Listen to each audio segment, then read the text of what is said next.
Check, 1, 2, 3, 4. Okay, I'm here. Good morning, Canada. I said, good morning, Canada. All right. It's great to be back here in your wonderful country with you wonderful people. And I have to share some deep stuff with you today. Because how do we learn? Do we learn through Facebook? That's, Instagram. I mean, all of our cultures have learned through stories, not through Facebook, sorry. But also the elders sharing their stories with us. And the elders learning from the elders before them. See, my name is Derek Clark, but Clark is a nobody. And a little about me. My great-great-grandfather was Cherokee, lived on the Cherokee reservation. I have all the paperwork, too, because I don't look it. But I have all the paperwork, and he married a white woman, Irish-Scottish woman. And I have all the paperwork from the tribal council that allowed her to live on the reservation with him. And then they kicked him out later on in the late 1800s. So I obviously look more like Irish-Scottish and stuff, but you know, I have all this paperwork with the numbers and everything, and I speak to the Choctaw Nation, the Sioux. I was speaking to the First Nations Child Welfare Conference in Saskatoon, Saskatchewan a few months ago. They brought me back 5 times, and it's amazing to be able to share because you have this warrior spirit. And sometimes ancestral trauma happens, and it's passed down from generation to generation. And sometimes the curses keep coming. And I come from a long line of alcoholism and abuse, generations. And I had to be the one to break this cycle, to stop passing on generational curses and pass on generational blessings. But it all starts here, and it starts here. You're going to hear some deep stuff from me, but it's my journey of forgiveness. It's my journey of sinking my mind to my spirit. So many people live here, and the fact is that you are not your thoughts. You are not your emotions. You are not. Those things are going to come and go. But you are who you decide to be, and every one of us has made mistakes, and there's people in here that have probably made some awful mistakes. I know I have, and there are no perfect people allowed to be in here, because none of you are perfect. But let me tell you, there's a great saying from a Chinese proverb that says, the best time to plant a tree was 20 years ago. The second best time is today. So when you leave this conference today, I hope I will have given you tools for you and strategies for you to plant your seed today so that in 20 years from now, you have a beautiful tree of shade, of safety over you. But it takes you to take responsibility for the direction of your life. It takes you to say, I'm going to change my life today.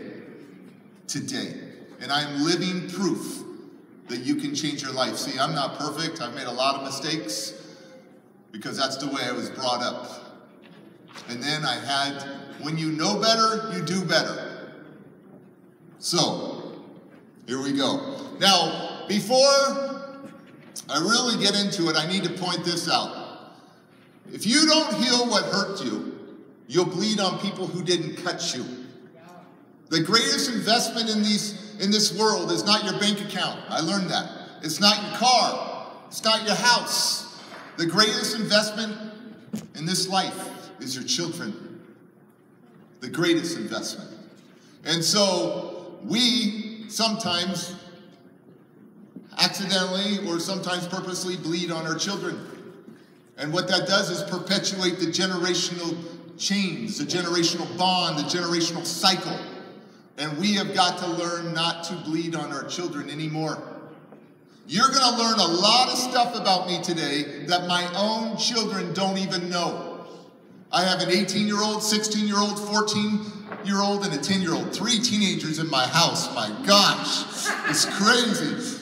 And they have the blood of my father and my grandfather and my great-grandfather, so it's crazy sometimes in my house. And I have to remember, oh my gosh, exercise my patience muscle, because they're going to make stupid choices just like I made stupid choices. And I have got to forgive them and lead them and guide them and be the example for them.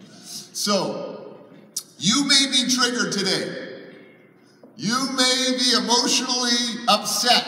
You might cry, and that's all right. You got to feel to heal. Let me say that again. You got to feel to heal. It is all right for men to cry. I grew up in generations where men don't cry. I got to tell you, when I cry, it's like clarity comes. Out of that desperation comes the motivation and inspiration to change my situation. Hey, that's a rhyme. Wow. What was it? What did I just say? Sometimes I just go off my spirit. Desperation to motivation, inspiration to change your situation. And that's being recorded. No, that's good. Okay, that was good. And so you might be triggered. And you might get emotional. And you might have a lump in your throat and like, oh my gosh, I can't take this. But please stay and take it. Because you got to deal, feel, heal. And I'm here to start your healing process so you can pass on generational blessings to the next generation. And if you get triggered, here's what I want you to do. They didn't read this in my intro. But in America, and maybe in Canada too, I don't know, but they say I'm pretty famous. I have viral videos. They call me internet famous. I have over 250 million views on my videos under the word Rapping Dad. R-A-P-P-I-N-G-D-A-D. Here's what I want you to do.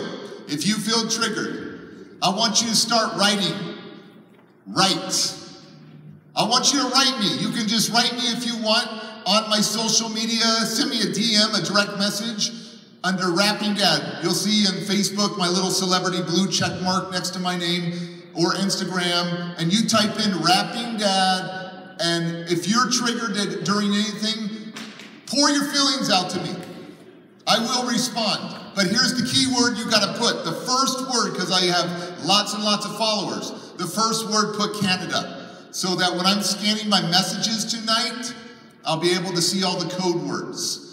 Also, if you don't want to do that, my website is iwillnevergiveup.com.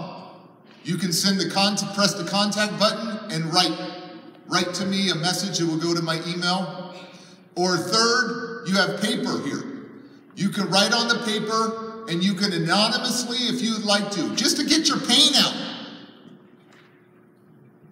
You can anonymously give it to me and I won't know your name. But you will be handing off some of your pain to someone else. So the key here is to heal. Deal, feel, heal. And I'm going to share my experience. I'm going to share my story. But I'm also going to show how I got from A to B. How I became a dad. How I became a husband. And it's not a pretty story. So, I made a lot of mistakes. But I'm here today, and I speak all over the world, about 125,000 miles a year on an airplane. So here we go. Feel the feeling. You're going to feel it today, possibly. Don't become the emotion, witness it, allow it, and then release it. I get bad thoughts. I get bad emotions that come in, but I swipe it like my iPhone. I swipe it. I don't unpack and live there. And what happens, a lot of people, I just met someone in Nebraska that was 55 years old, came up to me emotional afterwards, and she goes, how do you let go of the bitterness? I passed the bitterness on to my own children. So the key is to feel it, but don't unpack and live there. Let it, swipe it like your phone. Move on. You're always one thought away from a different thought. Okay. Starting off, I want you to think of the number 3. They say I'm the top speaker in America for trauma-informed, trauma-related. Google has me #1 for keynote speaker for trauma and all this stuff. And what I have found, I've been on some big news national cases in America, and I have found out that when I deal with people that have been through trauma or early childhood trauma, that I don't just speak at them. I just don't speak. I listen, #1, but #2, I ask questions, but #3, I always see how I can plant a little mind seed in them, a little nugget in them. So I want you to think of a 3-word inspirational phrase, like never give up, like let it go, like laugh out loud or block out haters or something. I want you to think of a 3-word inspirational phrase that you can start telling yourself or passing on to your children or somebody that's gone through trauma. A 3-word inspirational phrase. And then at the end, I'll share my list with you, and maybe you will come up with something cool. I recently came up with one in Texas. And here's my 3-word inspirational phrase. Communicate, don't escalate. Right? Communicate, don't escalate. We find that anger really doesn't do much for people. When someone's angry at you, do you listen? No. All of a sudden you're defensive. So communicate, don't escalate. So here we go. How I came in this world is a crazy story.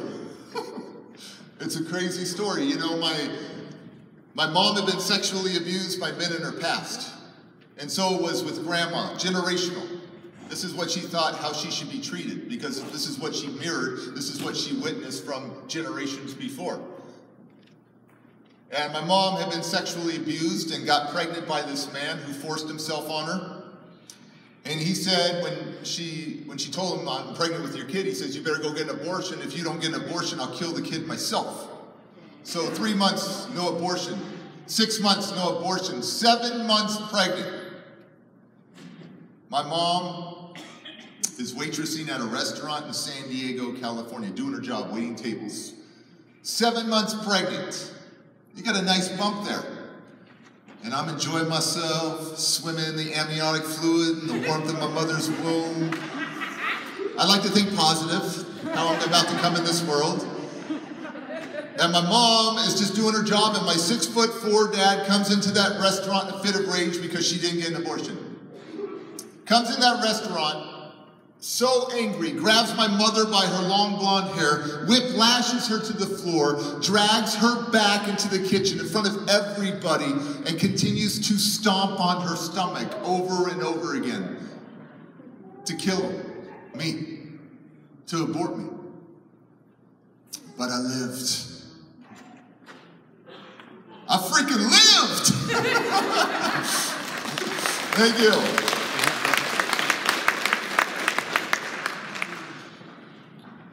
See, God has a way of taking broken pieces and turning them into masterpieces. And so we have to learn how to be the masterpiece in this life. And so we're all broken. But think about it. When you're all broken, that's how the light gets in. That's how the light gets in. Every one of us is broken. My dad went to prison. My mom had a hard time. My dad got out of prison. My mom got back with this guy. I asked my mom, why would you ever get back with this guy? And she said, Derek, he says, if I ever left him, he'd break my neck. He learned it in prison. So we were always scared. So I figured if I left him, he was going to hurt me. Well, my state records show that I was brutalized the first couple years of my life. Brutalized.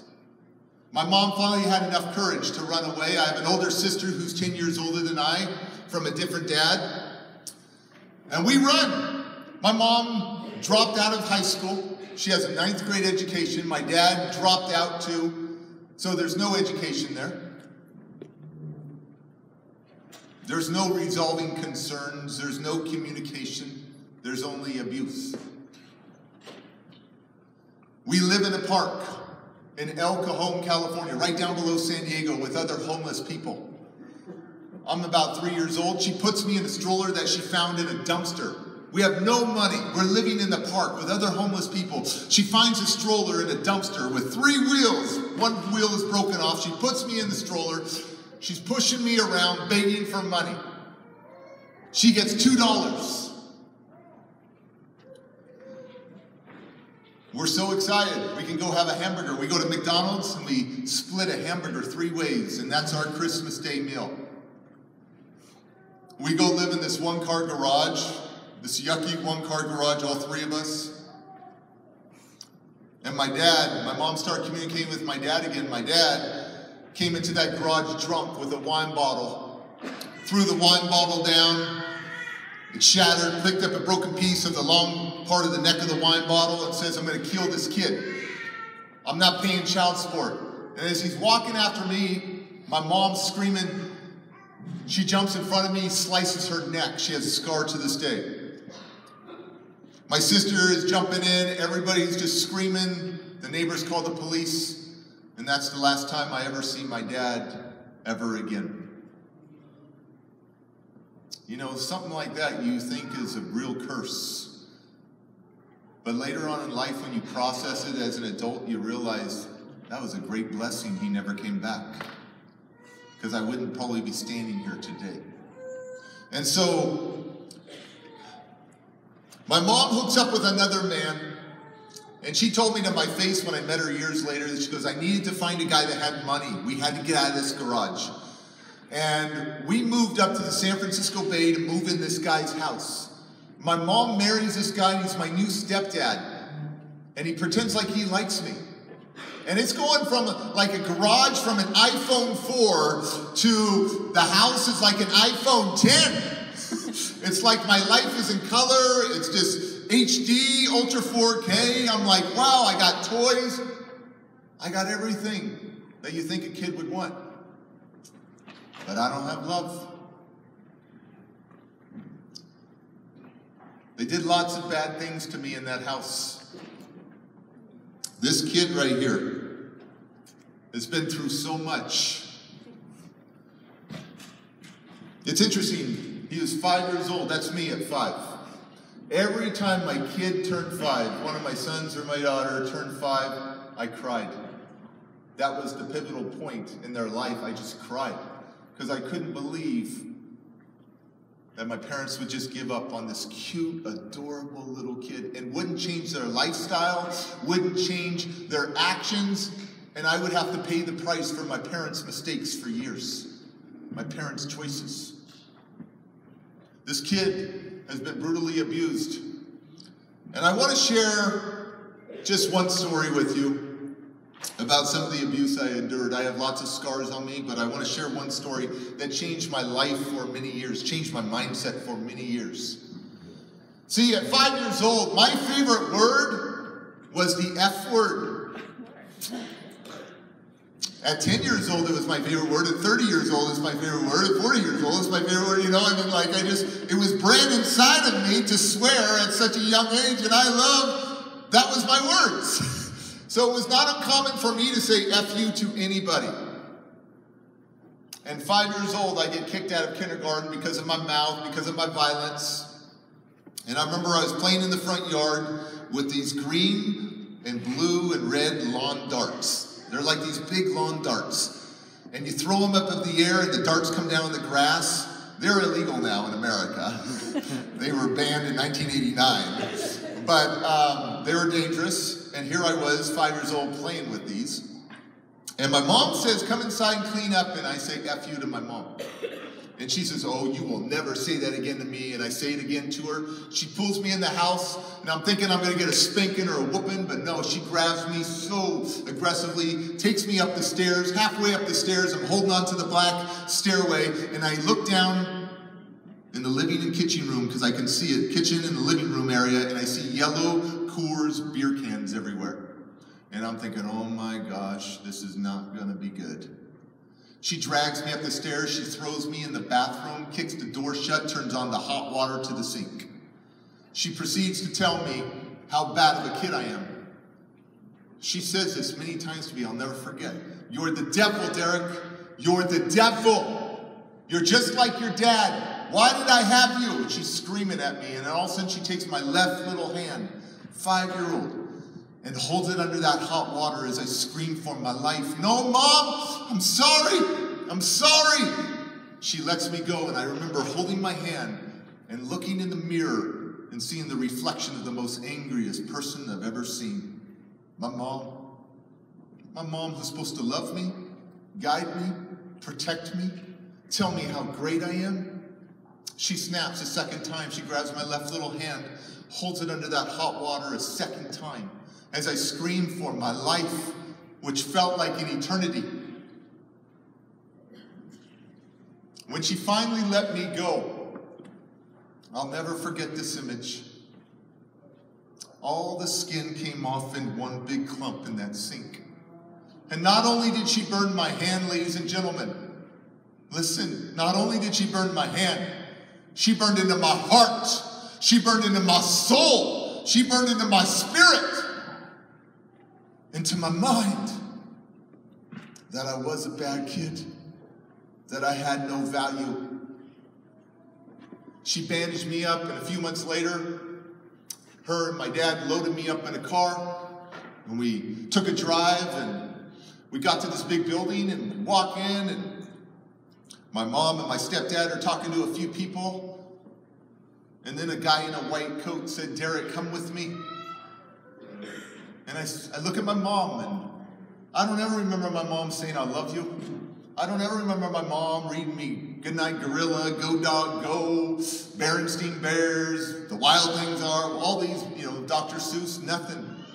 She just turned and left and abandoned this little kid at a psychiatric hospital at 5 years old and kept my little brother and big sister. So growing up, I always felt like a reject. Growing up, I felt like the good kids got to stay with mom and dad and the bad kid got thrown away. That's a tough way to live as a kid, and some of you have probably had to live like that, feeling like a reject.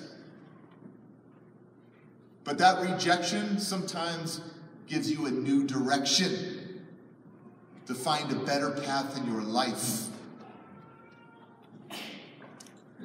When I went to this facility, they did lots of tests on you. Especially as a little kid, they do brain, neurological exams, brain scans, psychiatric evaluations, speech and language evaluations, psychological exams. I felt like a lab monkey, a guinea pig in there, always having people do stuff to me, interview me. And I'm going to be so transparent with you and vulnerable that I'm going to share some of the excerpts from my actual reports from the psychiatric facility. And I'm going to read some of them to you, so you understand where I've come from. The minor was delivered into protective custody by his mother and stepfather because the parents were unable to control the minor. Uncontrollable behavior. The mother was born and raised in Santa Fe, New Mexico. Her father had an alcoholic problem and is described as a brutal man. She completed the 9th grade. The couple was never married and their relationship was chaotic because of Mr. Crosby's past prison record and alcohol problems. So my name is Derek Clark. But Clark, like I said earlier, was a nobody. My mom changed my last name on my birth certificate so that my dad would never find me. My name is actually Crosby. Irish, Scottish, right there. And just so hyper. In America, a lot of times we want to just medicate them and dumb them down, numb them down so it's control. But all we got to do is just channel them in the right direction. It's a special energy. I wouldn't be as successful as I am if I didn't have the energy I have. It's a special energy.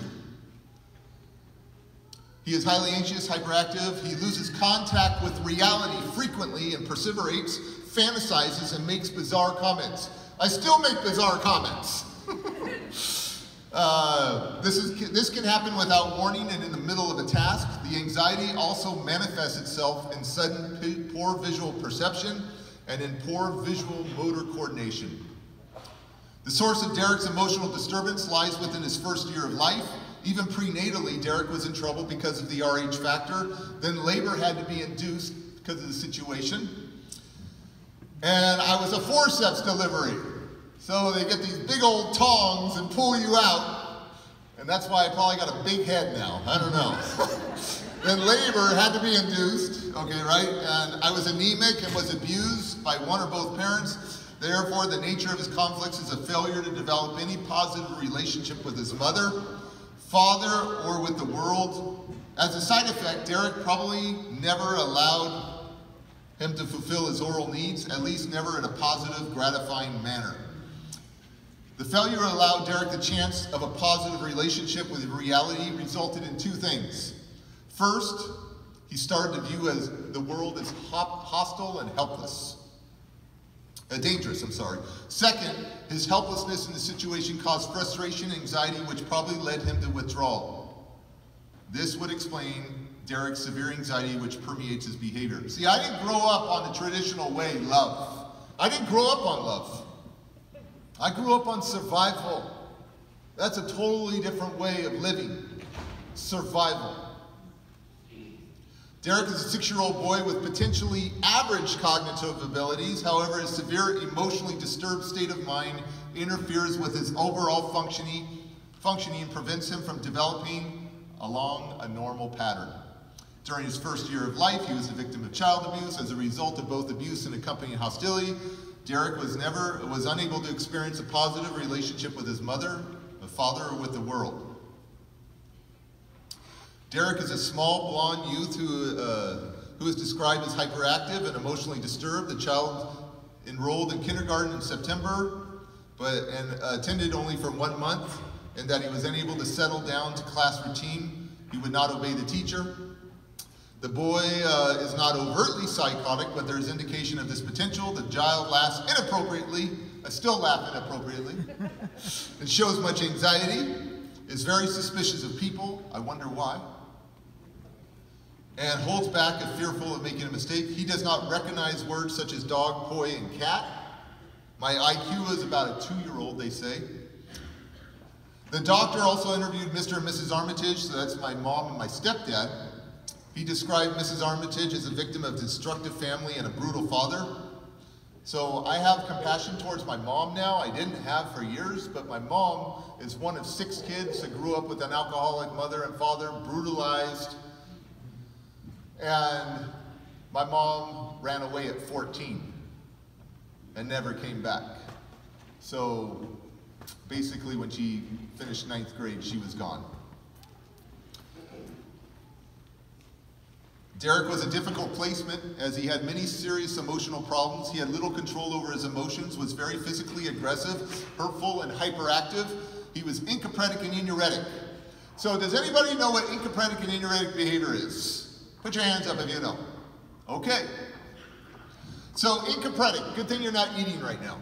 Encopretic, your feces, your defecation, your poop. Enuretic, your urine. It is not uncommon for kids that have gone through brutal abuse to take their own bodily fluids to get back at a violator or a perpetrator, somebody that's hurt them. So it was not uncommon of me to grow in foster homes to poop on their bed and smeared on their bed, smeared under their bed, pee in jewelry boxes, pee in purses, pee on their pillow, pee on their clothes in their closet, all that stuff. And that would follow me till about 10 years old when people made me mad. Now, I'm cured. It's not like if my wife makes me mad, I'm going to go poop in her purse. But my foster mom will tell you, she's 75 now, and back in those days, she used to make her credit card payment at Montgomery Ward's and Mervyn's and Kmart, and she wouldn't send them check through the mail. She would go to the department store, get in line, get to the counter, put her purse down, unzip her purse, grab her checkbook, and there'd be a nice gift from me in there. So I gotta ask you, what's in your wallet? I was in therapy for about 3 years, but it turned out to be 8 years eventually, once to twice a week, where I would meet with taken out of school, go to the county building, meet with the psychiatrist, and it would be twice a week for many years. I never had any positive modeling figures, so I have some psychosexual confusion at 5 and 6 years old. I don't even know what a boy is. Now, my vocabulary at 6 years old is 60 words. In America, the national average is 2,600 words for a 6-year-old. A 3-year-old should have 300 word vocabulary, an average. And so I knew all the cuss words, nasty words, sex words, all that stuff, but I didn't even know that I was a boy. In fact, I didn't even learn to run. I'm almost 6'6". You wouldn't know this, but I didn't even learn to run till about 7 years old. I wouldn't even learn to walk up and down stairs till 6 years old by myself. When Derek expresses his impulses, it is usually in terms of oral aggression, aggression in general, death, or sex. All these provoke anxiety, but the aggression provokes more anxiety than any other impulse. When he expresses his impulse fully, it is usually blunt, brief, and uncensored. Severe anxiety, Derek generally blocks his impulses and instead gives a confused and bizarre response. Derek's controls are weak and frequently give way to impulsive expressions in mild or severe forms. In general, Derek's hostilities are directed toward adult authority figures. The mother states that their relationship with his dad was chaotic because of Mr. Crosby's alcohol problems and incarceration. So when I went into foster care at 6 years old, they had to find my dad. Now, we hadn't seen my dad for a couple years. And they found him in the California prison system at Folsom State Prison for the criminally insane for a string of armed robberies from Arizona to California, plus a pending murder charge. Inmate number 58520. See, my dad always told my mom, if you leave me, I'll break your neck. Well, he got a new girlfriend, and they found that girlfriend dead in a ditch because of a broken neck. So my dad made a lot of poor choices. My dad was homeless for the majority of his life. So he's in and out of prison and then homeless. Living in buildings, living with family. And he died in 2005, homeless. 82 years old, homeless. Living in an abandoned building in El Centro, California, right down on the Mexican-California border. Living in an abandoned building at 82 years old, homeless, and the building caught on fire and he burned to death. He never got the help he needed. He had lots of mental health issues. And I think about it because that wasn't very long ago, but he never reached out to me. And I thought maybe I could have saved him. Maybe I could have helped him live a great senior life. Maybe he could have changed his life if he was around the right people. Because even though he did a lot of bad stuff, he was still my dad. And still my blood. And maybe there's something I could have said. Maybe there's something I could have done. Maybe I could have forgave him. I'm sure that builds on a person. Compounds, they call it. The bitterness, the resentment, the shame, the blame, the guilt. And none of that does any good for you. That's not why you were created, was to carry the shame, blame, and guilt. You weren't created for that. And a lot of us carry it. And we got to let go and grow. That's the key. We got to be better and not bitter. Derek seems unable to distinguish between reality and fantasy. Derek doesn't appear to experience guilt for his actions. So, I had a long time in my life where, early on in my childhood and stuff and teenagers, I didn't experience guilt. I just didn't feel guilty. And they would put me in confession in church and all that stuff, and they would say, the authority would say, is there something you want to confess? Nope, I'm doing just fine. And obviously I did a lot of bad stuff, even at church. And I just didn't have any guilt for some reason. And eventually guilt started happening through therapy. And you started to take responsibility for the bad things you've done. And so that's when things started happening. But I just did not have guilt. By the time Derek was a year old, he had pretty much withdrawn from reality.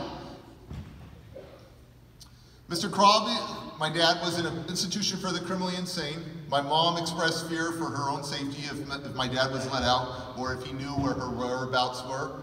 So no further attempts to contact the father were made. Approximately 18 hours were spent in the psychodiagnostic evaluation here in preparation of the report. To summarize the pertinent data, Derek is nearly a 6-year-old child who's been having severe behavioral problems at school and in his neighborhood, to the point that his family is no longer able to cope with the pressures of complaints from neighbors and school personnel. The parents are at a loss to know how to help the boy. Derek's background includes extreme physical and economic impoverishment during infancy and a father who brutalized him and his mother during the same period. Derek's mother displayed and described emotional upset of her own and a personal background consisting of extreme brutalization by men in her past life.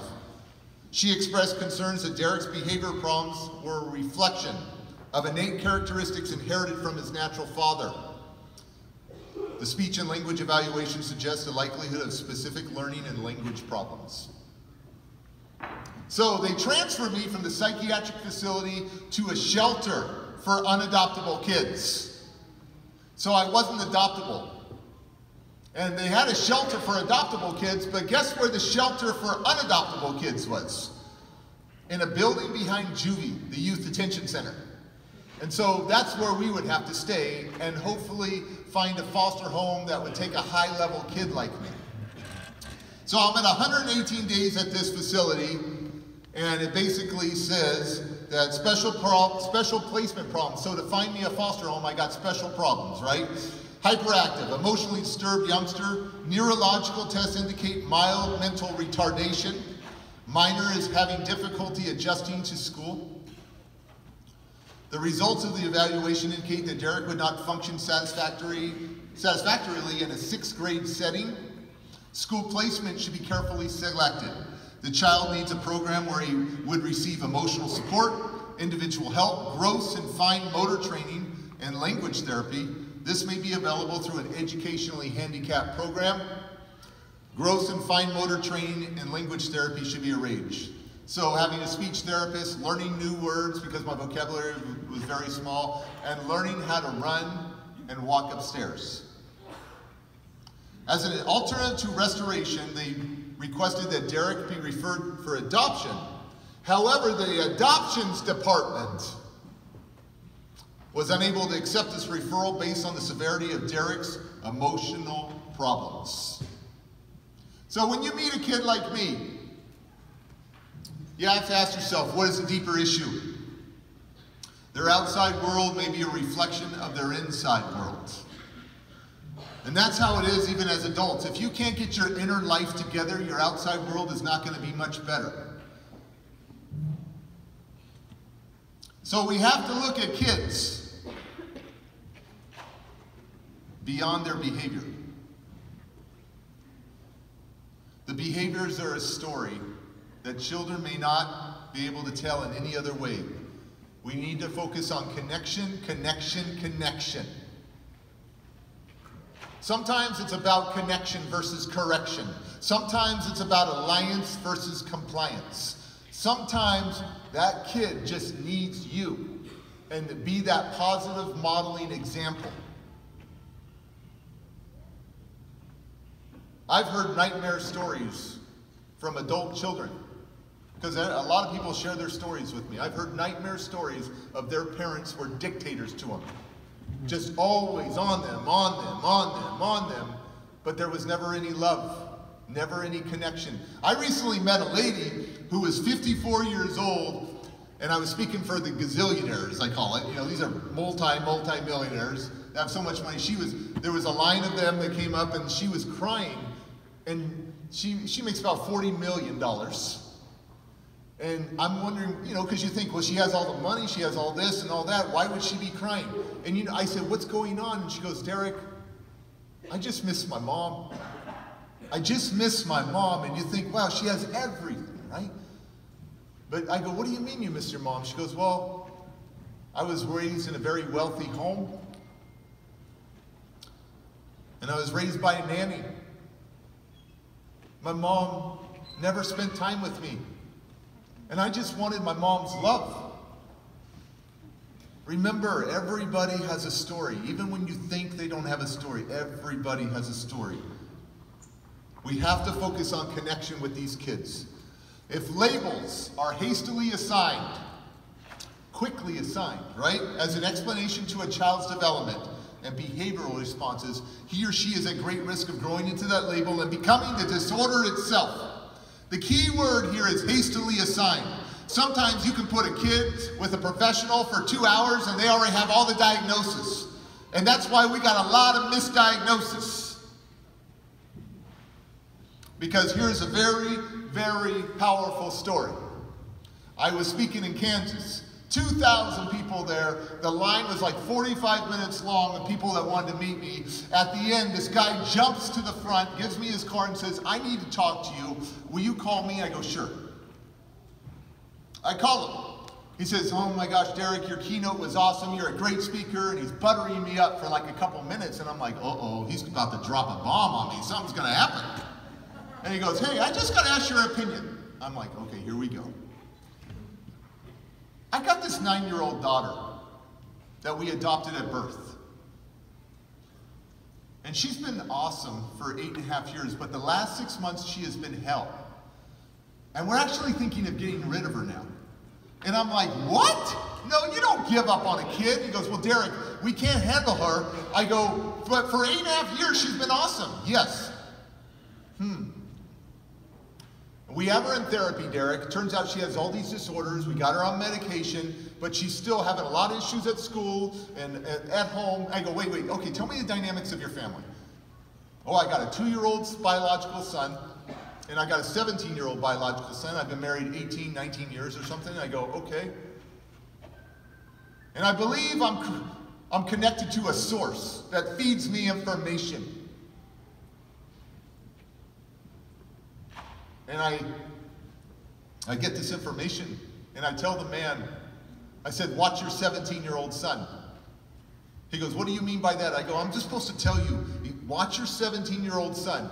Well, what are you implying, Derek? And I'm like, dude, you're getting mad at me. Remember, you're the one who called me. I'm not here to blow sunshine up you and tell you, yeah, get rid of your daughter.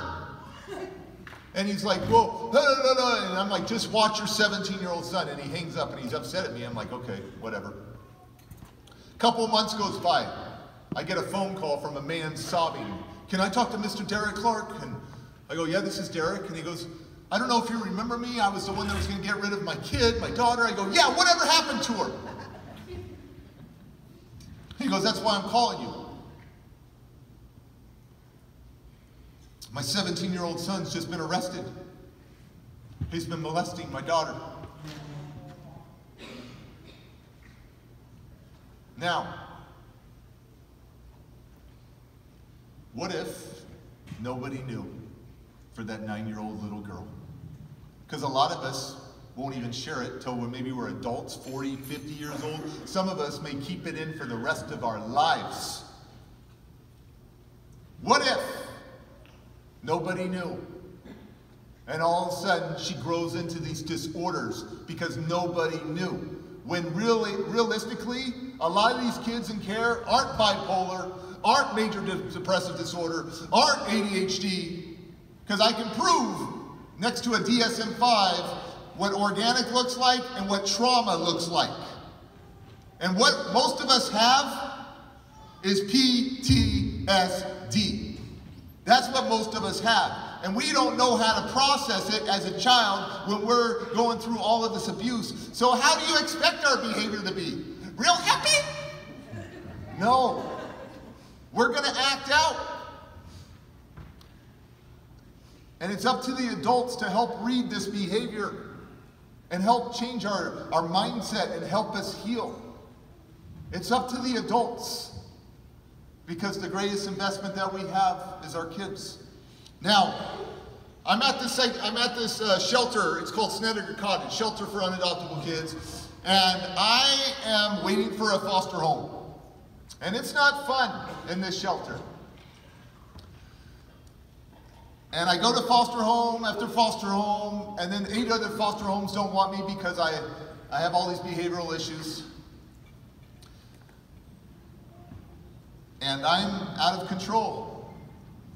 And I have a new social worker. It seems like you got a new social worker all the time, new caseworker. I got this new social worker, and she's this blonde lady. And she comes in to see me, and she's like, "Hi, Derek!" And I didn't like happy people. And so I'm like, "Psh, psh." And she would come visit me often. And I just didn't really talk to her. I didn't like her, because I didn't like happy people. How am I supposed to be? I mean, I'm miserable. And so, but after about a month or so, she's continually visiting me, and I started liking her. Because there was like an energy about her. And she would pay attention to me, and she would connect to me, and she'd take me to the Oakland Zoo. She would take me to get ice cream. And I started liking her light in my dark world. And you have to ask yourself, do you bring light to people, or do you bring darkness to people? And so she's bringing light to me in my dark world. And what does the light do in the dark? It takes over. And I started to really like, her name was Cheryl. And I remember we were driving in her green car. And we're driving, and I go, "Cheryl, I'm going to marry you one day." And she'd go, "Oh, Derek." She never said no. So I love Cheryl. And Cheryl was trying to find me a home, and she was running out of places. And actually in my reports it says, I have it memorized, if an adequate foster home cannot be found for Derek, he will be sent to the psychiatric institution called Napa, California, Napa State Hospital.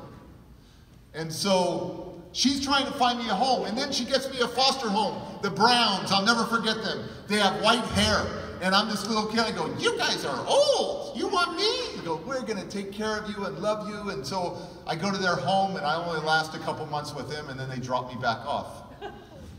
And so I'm just this little Chucky doll from the horror movie Chucky, you know, like, and I'm just like trying to find my way in life. And Cheryl makes one more call. She calls this foster home that isn't looking to foster anymore, because being a foster parent is a grieving process sometimes. It's an emotional roller coaster ride. You love this kid leaves, and it takes a part of your heart with them. And so they weren't looking to foster anymore. They had looked at 3 little boys to adopt. They were going to adopt one of those 3 little boys. And Cheryl calls them up and he goes, "I have this cute kid with a big personality." She's trying to sell me. His dad's in prison, his mom doesn't want to go through reunification therapy or parent classes. So he's not adoptable, but you could probably keep him long term. If you don't take him, he goes to Napa State Hospital. You're the last hope. And you know what they said? They said, "Can we try him out for a weekend?" They want to test drive me like a car, right? And she goes, "Absolutely." So she puts me in the car, and I got my black plastic bag full of my little clothes, and we're going over to this home, and she's telling me, "Okay, Derek, please be good, please be good." And I'm like, "Okay, Cheryl." And then she goes, "We're getting closer," and then anxiety sets in. Because where am I going to sleep in their house? That's what I'm thinking. I'm afraid of the dark till 10 years old. What if bad things happen to me in this foster home? I hope I'm not bed bunking with an older kid who will do bad stuff to me. I don't want to be near a bathroom. What if I don't like their food? Do I have to eat their food? Is their kitchen only open for breakfast, lunch, and dinner, but then the biological kids get to go in and have snacks whenever they want, but I don't get to have snacks? Do I have to stay in my room all the time? Because some of us fosters, we have to stay in our room when we come home from school. And so we get to this house, we get out of the house, and with anxiety back then came aggression. So we knock on the door.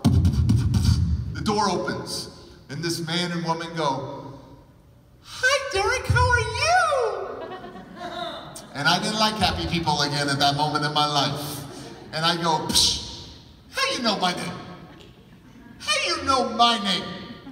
Hey, Cheryl, how they know my name?" And I'm doing my little angry dance, right? And I back up, and the foster dad goes, "Whoa, This kid has a bunch of attitude. Hey, why don't you run around? And I look at him, I'm like, I'm not running around. Hey, why don't you run around? Get some energy out. Oh, I'm not running around. I'll run away. Oh, you want to run away? Yeah, I'll run away. He goes, okay, run that way. I look at Cheryl, my social worker, and I can't run yet, so I'm walking. And I'm walking off of their driveway onto a dirt path. And along this dirt path turns into like a road, and it's along a fence line. And I'm walking, and I keep looking back, and no one's coming after me. And I'm thinking, I am running away. And I'm walking, and all of a sudden these big dinosaurs come up to the fence. Horses. I've never seen a horse before. And I see these horses, and then I get to a barn.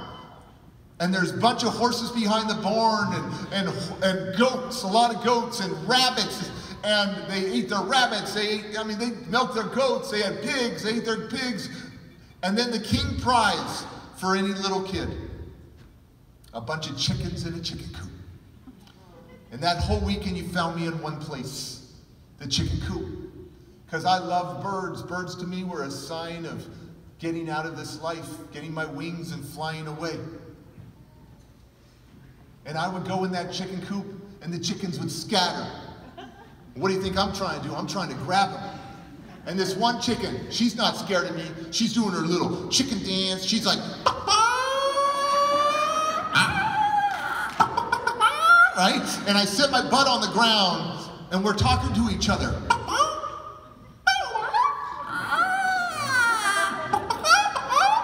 And I love this chicken so much that I named her Wilbur. And I loved Wilbur with all of my heart. And it was just me and Wilbur. And I would go, my own parents got rid of me, who could I trust? But I loved animals. And animals were a great connection tool for someone that's gone through so much trauma. My own parents got rid of me, who could I trust? So Wilbur and I were best buddies all weekend. And at the end of that weekend, Cheryl, my social worker, comes to pick me up. And I throw the biggest temper tantrum on that driveway. Screaming, cussing, banging my head on the concrete. And my foster mom says, Derek, we don't act like that here, stand up. So I stand up, she goes, what is it that you want, Derek? And I turn to Cheryl, I go, see, Cheryl, they don't even want me. And they heard that. And they said, Cheryl, you have to take him to the Napa State Hospital? She goes, yeah, we ran out of foster homes, this is it. The husband and wife talked for a little bit, and you know what they say? Can we keep him for a week? And I loved it on that farm for that week. Me and Wilbur, best buds. There's another noise they make. Oh no, that's like a witch, sorry. You know. I can do other bird sounds too, like. You know, I got lots of stuff. And I loved it on that week on that farm. And at the end of the week, I knew it was time to go, and I had my black plastic bag full of my little clothes. And I'm waiting in my room for Cheryl, my social worker, to pick me up. And my foster mom comes down in my room and says, Derek, I have a surprise for you. And I said, do I get to take Wilbur with me? She goes, nope, you get to stay here a month. And a month turned into a year. And a year turned into years. They are my mom and dad. For me, love was thicker than blood. I needed love. I need somebody to help me grow, help me become something in life, not keep me down and become like my mom and dad. I needed somebody to invest in me. And guess what? 9 years old, they realized, because all the diagnoses that I had, 9 years old, they realized, wow, Derek isn't what his file says. This kid is actually smart. It's just everybody believed I was mentally retarded. Everybody believed I was overtly psychotic, had erratic psychosis, all this stuff. But there is always more potential in a child. Listen, I've hung out with Special Olympic champions that have all the labels. But they can bowl better than me.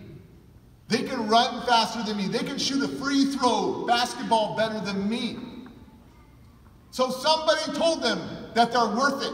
Somebody said, never limit your life. Somebody invested in them. And we're all worthy of that investment, and all these kids are worthy of that investment. Thank you. This is one of my famous quotes in America that I'm going to say to you. You never give up on a kid, ever. If one thing we have in common is we were all once children. The only time you turn your back on a kid, the only time you turn your back on a kid is for them to hop on for a horsey ride, a piggyback ride. You never give up on a kid. And let me tell you, both of my foster parents, they're very special. They're both educators, teachers. So what are teachers supposed to do? Look for the potential in a child and help them rise up. Now I gotta show you the bond between a kid and a chicken. Isn't that cute? People always ask, whatever happened to Wilbur? Because we ate our chickens, we ate our rabbits, we ate our pigs. But Wilbur lived a long, long life. We ate Wilbur's brothers and sisters, but Wilbur lived. Now, I want to fast forward many, many years later. Hello there. What are you doing right now? I got a bunch of Wilburs. 1, 2, 3, 4. Here I am, rapping dad, gotta give you more, cause I'm ripping, I'm thinking, I'm making, taking my time. Well, everybody knows me, knows my name. I'm the rapping dad, got new game.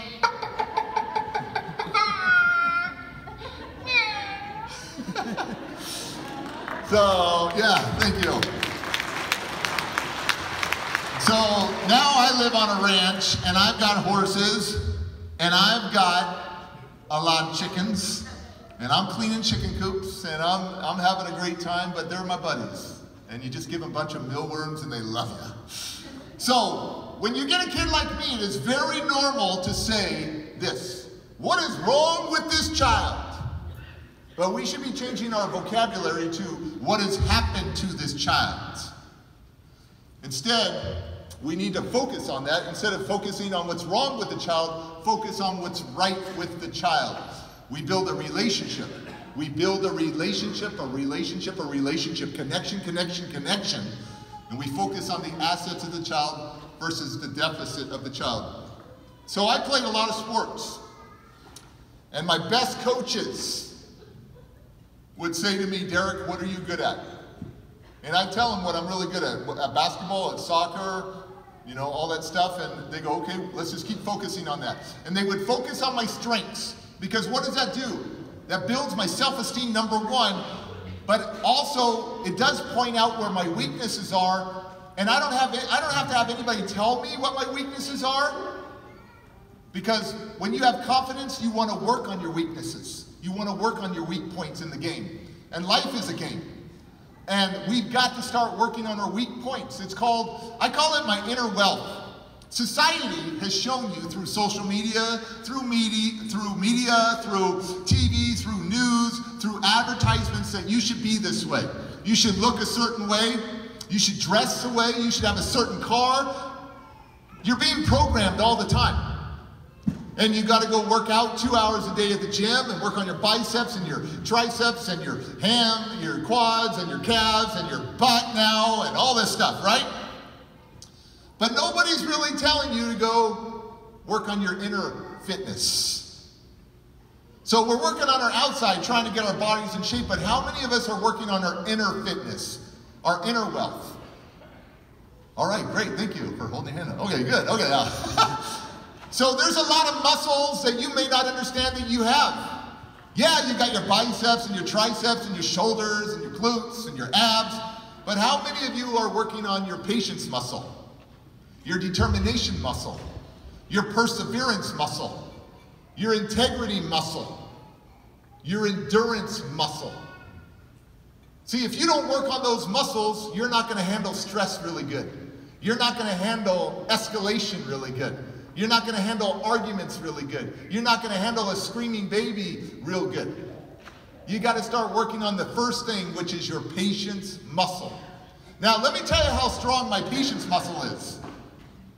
So, when iPads came out, I bought the best iPad you could that had a cellular signal to it so you could be in your car working on your iPad, all that stuff. And the rule in our family was do not take it outside, keep it inside. So I let the kids play with it. Well, my kid took it outside to film himself, videotape himself doing jumps and flips on the trampoline. And it flipped off the trampoline onto the concrete and it broke.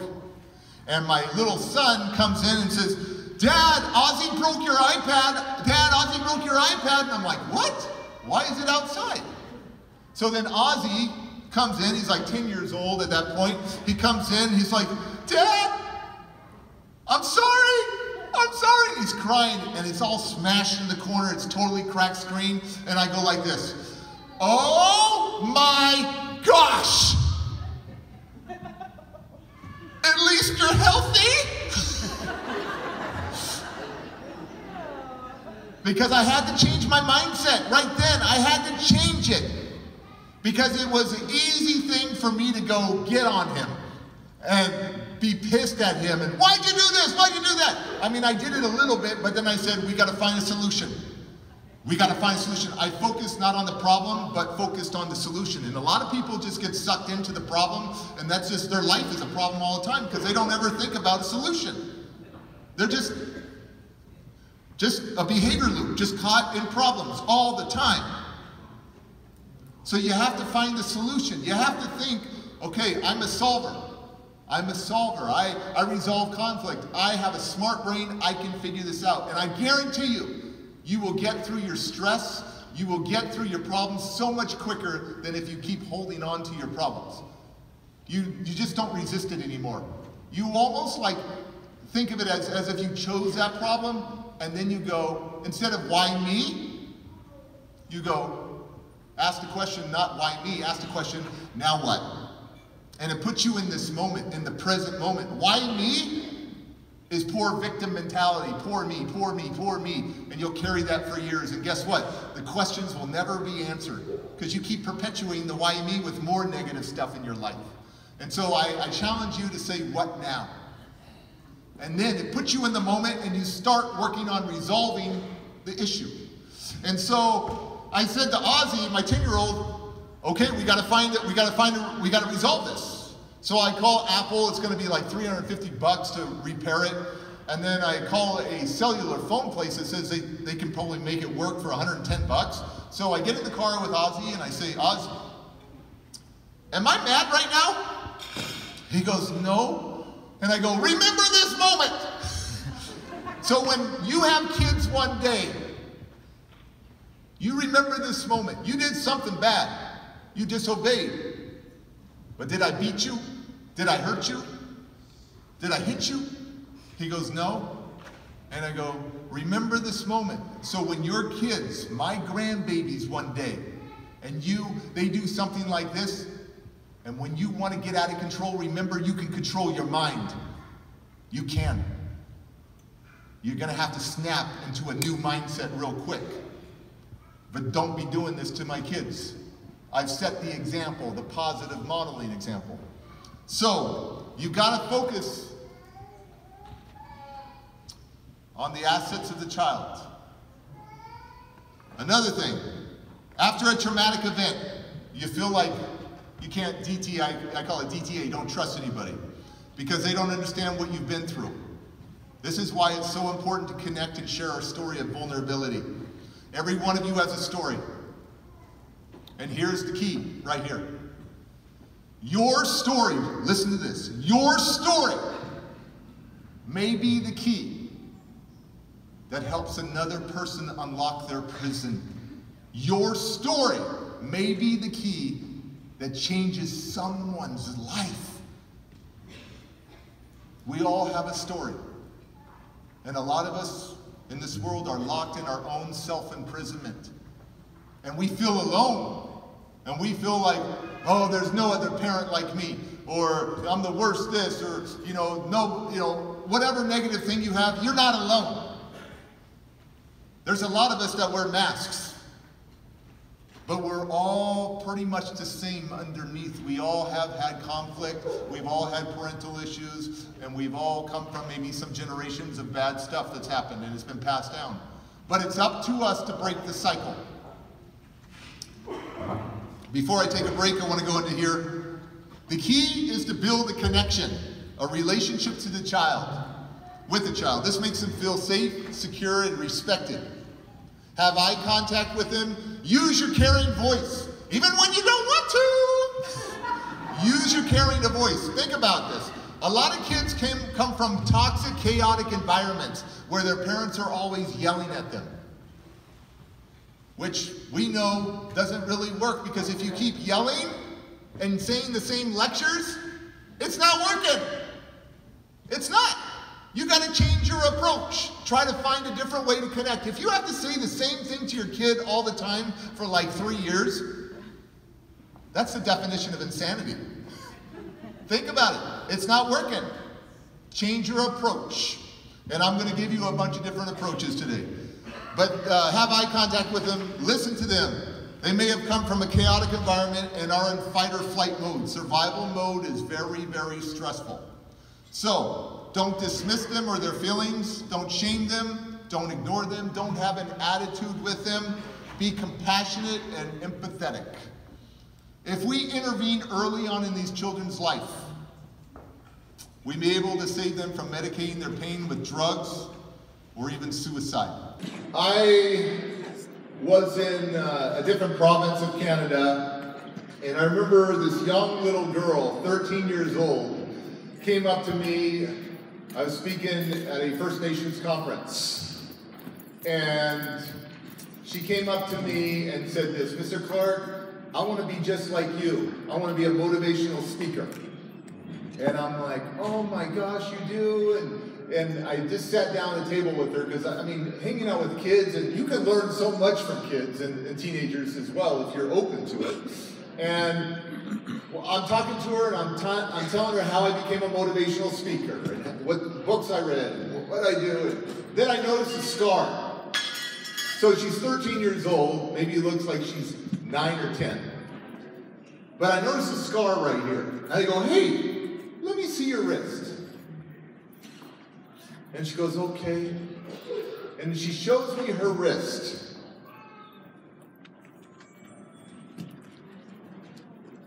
"13 years old, 87 cuts up her wrist." Now I know some of this might not sit well with your eyes, but this is a little First Nations girl that I tell the story. She's in foster care. She has to stay in her room all the time. And 87 cuts. It's 26 on that side, on her other. So, when we don't have to look at this, but when I was speaking to her, I did an association with her because she loves playing sports. So we pretended like we were putting the razor blade to her wrist, because I said, "First of all, you have all these cuts. You want to be a motivational speaker. You've got all the wounds now, but it's time for you to," and I'm sure every one of those cuts has a story. And she goes, "Yes."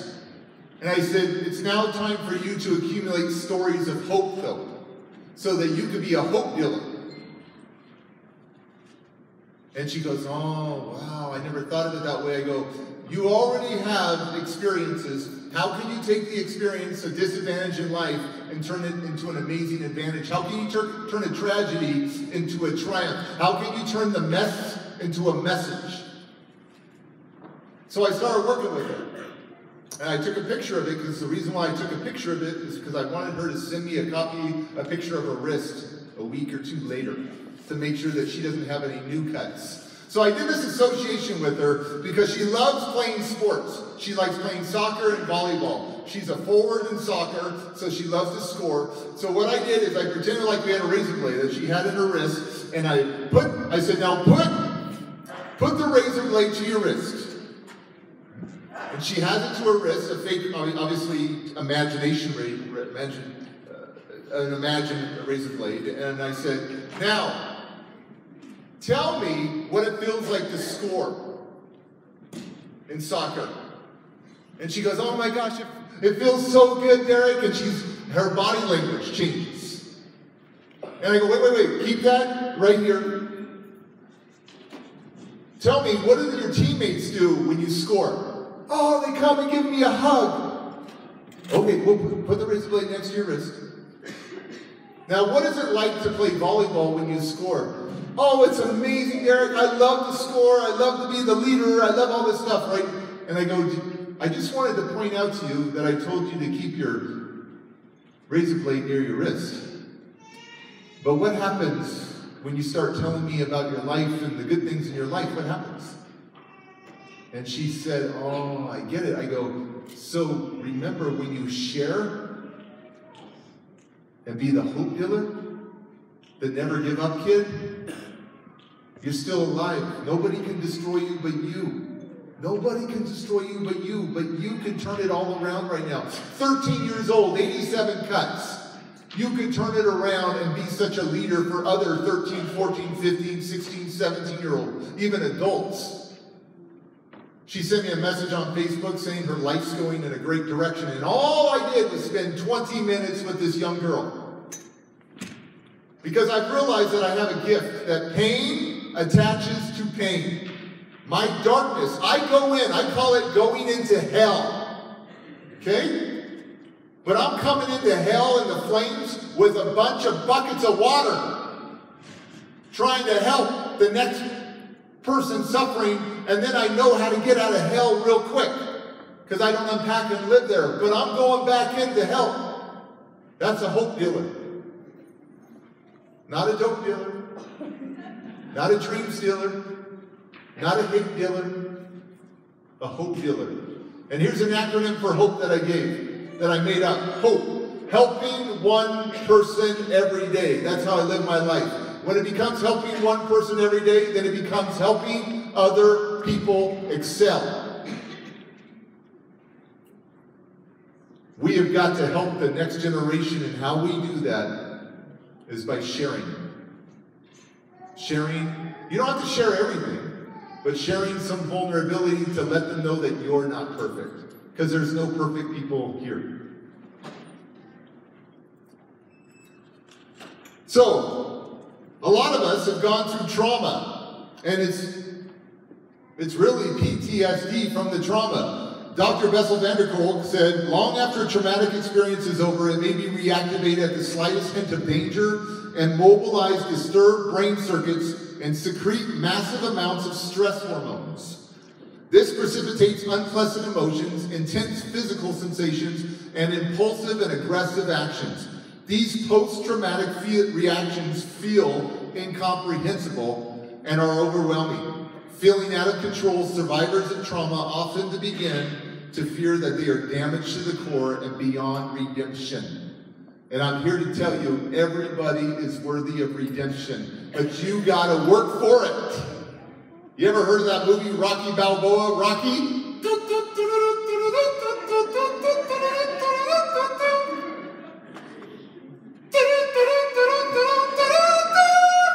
And I'm on the ground and I'm getting back up, right? You can see Rocky getting pummeled by the boxer Apollo Creed, Mr. T, all them getting down. But what does he do? He's beat up, but he gets back up.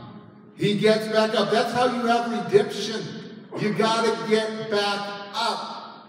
And you might feel broken and feel down for years. But aren't you tired of living like that? All it takes is a different mindset. That's what I've learned, and I'm going to be straight up with you. I'm from California, where most of our marriages end in divorce, because we have Hollywood there. And I have a buzzword that I use called divorcing my story. From victim to victor. From pitiful to powerful. I wouldn't be the speaker I am if I didn't share my story of resilience, but also shared the story of redemption. So a lot of us grew up like this. Parents swore at you, insulted you, or put you down. Parents hit you hard enough to leave marks. Didn't have enough to eat, or your parents were too loaded to take care of you. Had an unwanted sexual touch as a child, or raped. Felt that none of the adults in your life loved you or thought you were special, lost a parent or a relative to divorce, death, murder, suicide, or abandonment? I recently put this one up here. You grew up in a drug house, was prostituted out by your parents. I met a 17-year-old girl about a year or two ago in Georgia. And she came up to me and she goes, Mr. Clark, I know I can be somebody because you're somebody. I'm like, oh my gosh, thank you. And she goes, here's my 4-year-old daughter. So I'm doing the math backwards. And I'm going, how old are you? She goes, I just turned 17. I go, oh my gosh, you have a precious little 4-year-old? She goes, yeah. I go, what's your story? And she goes, well, I grew up in a drug house. And my mom started prostituting me out at 11 years old for drugs. So there were so many men that used her. And she doesn't know who the father is. But they're both in foster care now. Which is amazing that she gets to raise her kid in foster care because usually they split it up. So I got to meet the amazing foster parents that are basically raising 2 kids. A baby raising a baby. Because here's the deal. When you go through a lot of trauma, that 17-year-old, emotionally, because of the trauma, it sets you back, rewires your brain emotionally. She might only be 12 years old in her head, emotionally. And so you got a little, basically 12-year-old raising a little baby. And so I acknowledge their story, but we don't unpack and live there.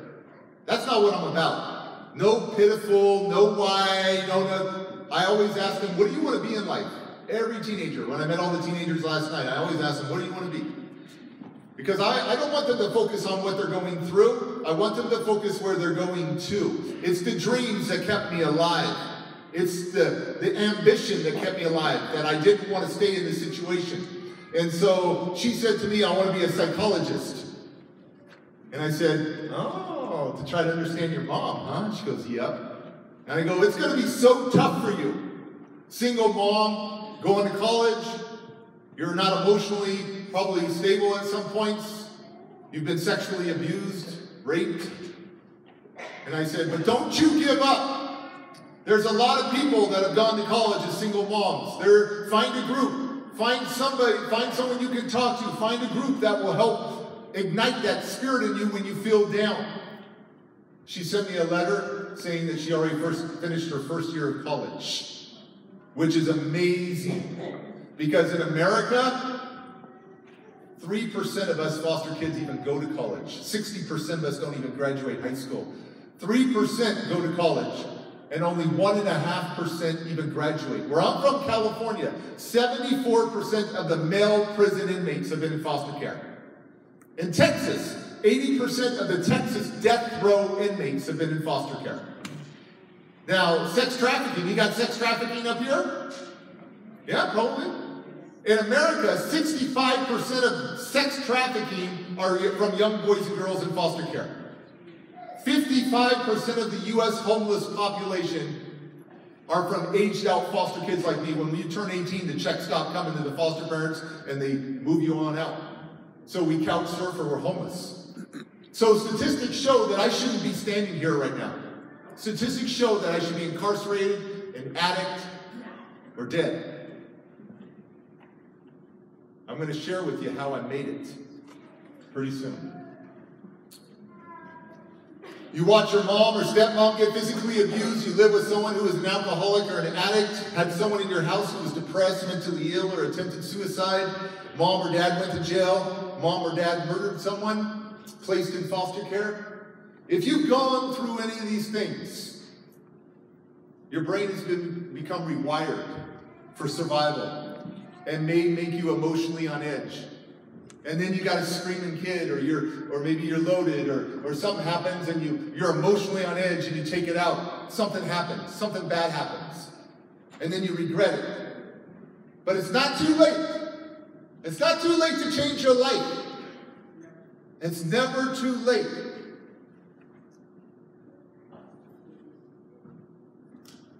Toxic stress. Think about this. How can a child deal with chaotic and stressful environment with no support? The greatest investment are our kids, right? We need to give them the support to help them break this cycle. Toxic stress alters the brain. When in stressful situations, children will act out with disturbing behavior as they cannot handle emotional difficulties. That's why you see a 16, 17-year-old having a 3-year-old temper tantrum. Because they haven't learned to regulate, self-regulate their emotions, and maybe their parents haven't done it, so that's what they're mirroring. In survival mode, you live in fear, anxiety, and panic. Your reality has been altered, and you analyze what-if scenarios. It's a behavior loop where nothing feels safe. Like I said, I never grew up on love. I grew up on survival mode. So you're always watching your back, always living in fear. And there's a great acronym for fear by Zig Ziglar. One of my favorite quotes that he ever had. It's an acronym for fear. You're going to want to write this down. Fear, forget everything and run. Or fear, face everything and rise. And that's how I live my life. I face everything head on because I don't want to have to deal with crap in 20 years. The best years of my life are still ahead of me. And the last thing I want to do is be bitter. The last thing I want to do is be angry. I already lived a ton of my life angry. Now I want to live my life with joy and happiness and wonder and excitement and have great experiences. How can a child learn if they're stressed out? You perceive danger everywhere and are extremely stressed. Your trauma can distort your reality. When you're in survival mode, you have overwhelming anxiety and not enough sleep. Now think about it when you, as adults, don't get one night's sleep. Are you real happy the next day? Are you happy? Oh gosh, I feel so good. No. Now think about 2 days you haven't had good enough sleep. Are you even happier? Maybe you say some things to your kids or a coworker or somebody sets you off because you're tired and you get cranky. And for us men, we get hangry. We're hungry when we have an anger, we get angry, right? And so I tested all the kids last night. Actually, I talked to them about this, okay? Not enough sleep. What were there? 50 kids, Amy? What were 55 kids last night. And when I told them, how many of you get enough sleep or not enough sleep? All their hands went up. And I said, how many of you get a good night's sleep, let's say, for 3 nights in a row or 2 nights in a row? None of them. Because this is a byproduct of the trauma that they've gone through. Because the fact is when our head hits the pillow, when you tell us to go to bed, we usually don't crash. We're up for a few more hours because we got loops playing in our mind. It's called flashbacks. It's called fear. It's called anxiety. It's wondering where I'm going to be the next day. It's wondering why my mom, seriously, why does my mom not do what they need to do to come back? Where is my mom? Where's my dad? And then it's misplaced anger.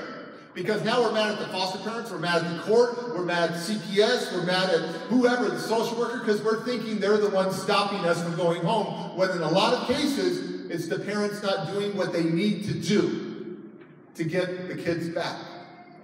So, us kids can't sleep. We have a lot of anxiety.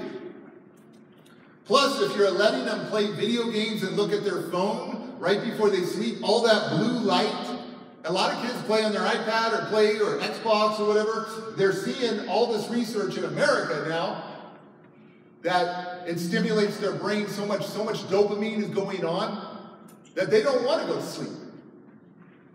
So it's best to take all the way electronics. I even do this for our own family.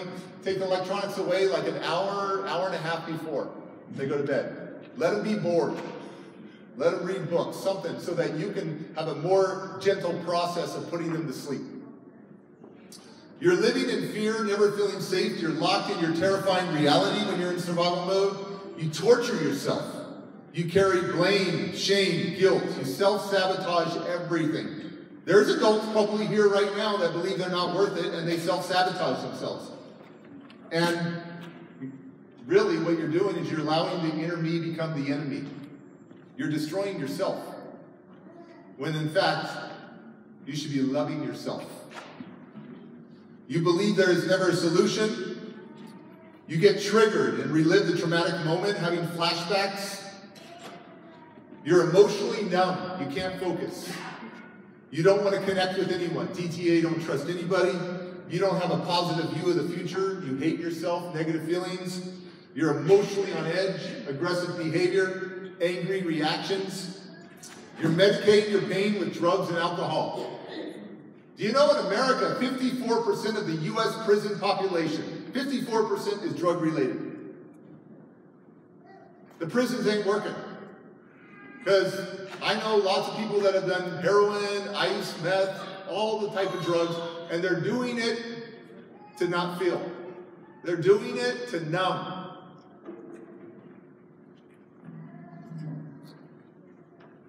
And it's the kids paying the price.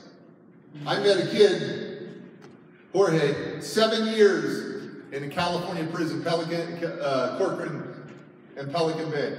And these are tough prisons. He's a gangbanger. They call him a shot caller. He's a shot caller in prison. And they put him in solitary housing unit. They call it the SHU. And he's in there for heroin. 7 years. He spent the last 2 years in the SHU, solitary confinement, where you're in your cell for 23 hours a day. You go insane in those places. And he's in for heroin. And I said, do you miss the heroin? And he goes, no, Derek, I miss connecting with people. Why do you think I was doing the heroin? So I said, do you think the strongest addiction then is wanting to be connected to people? He goes, absolutely. A lot of us numb ourselves. We just want to numb ourselves, numb the pain. Because we feel like we're alone. And the fact is no one's alone. But we have got to save. You'll have a heroin addict or someone that's done meth be in prison for 2 years. I've seen it. 2 years they're in prison, not done one piece of meth, not snorted anything, not injected or did the pipe.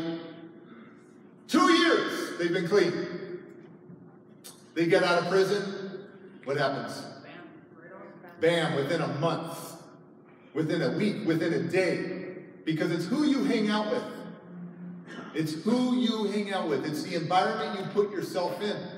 And so they have been clean for a couple years. They've done an amazing job. But they haven't, and that's what the prisons aren't doing, is changing people's mindsets, helping them deal with the trauma of their past. And then when they're back out on the streets, they start having to deal with stuff again. And so we've got to figure out how to find mentors and positive modeling examples for them. You're trapped in the past. You're stuck in panic. You listen to the negative voices in your head. So I was in Ontario, up there, and I was speaking at a university, and the lady says, Derek, do you want to meet one of your biggest fans, Rappin' Dad? And I'm like, yeah, I have some time. I don't have to fly out. Okay, we're going to go meet him. He's going to love it. And I'm like, okay, where are we meeting him? He goes, oh, he's in prison. And I'm like, oh, okay. I've spoken in many prisons and juvies and stuff. I go, okay, what's he in for?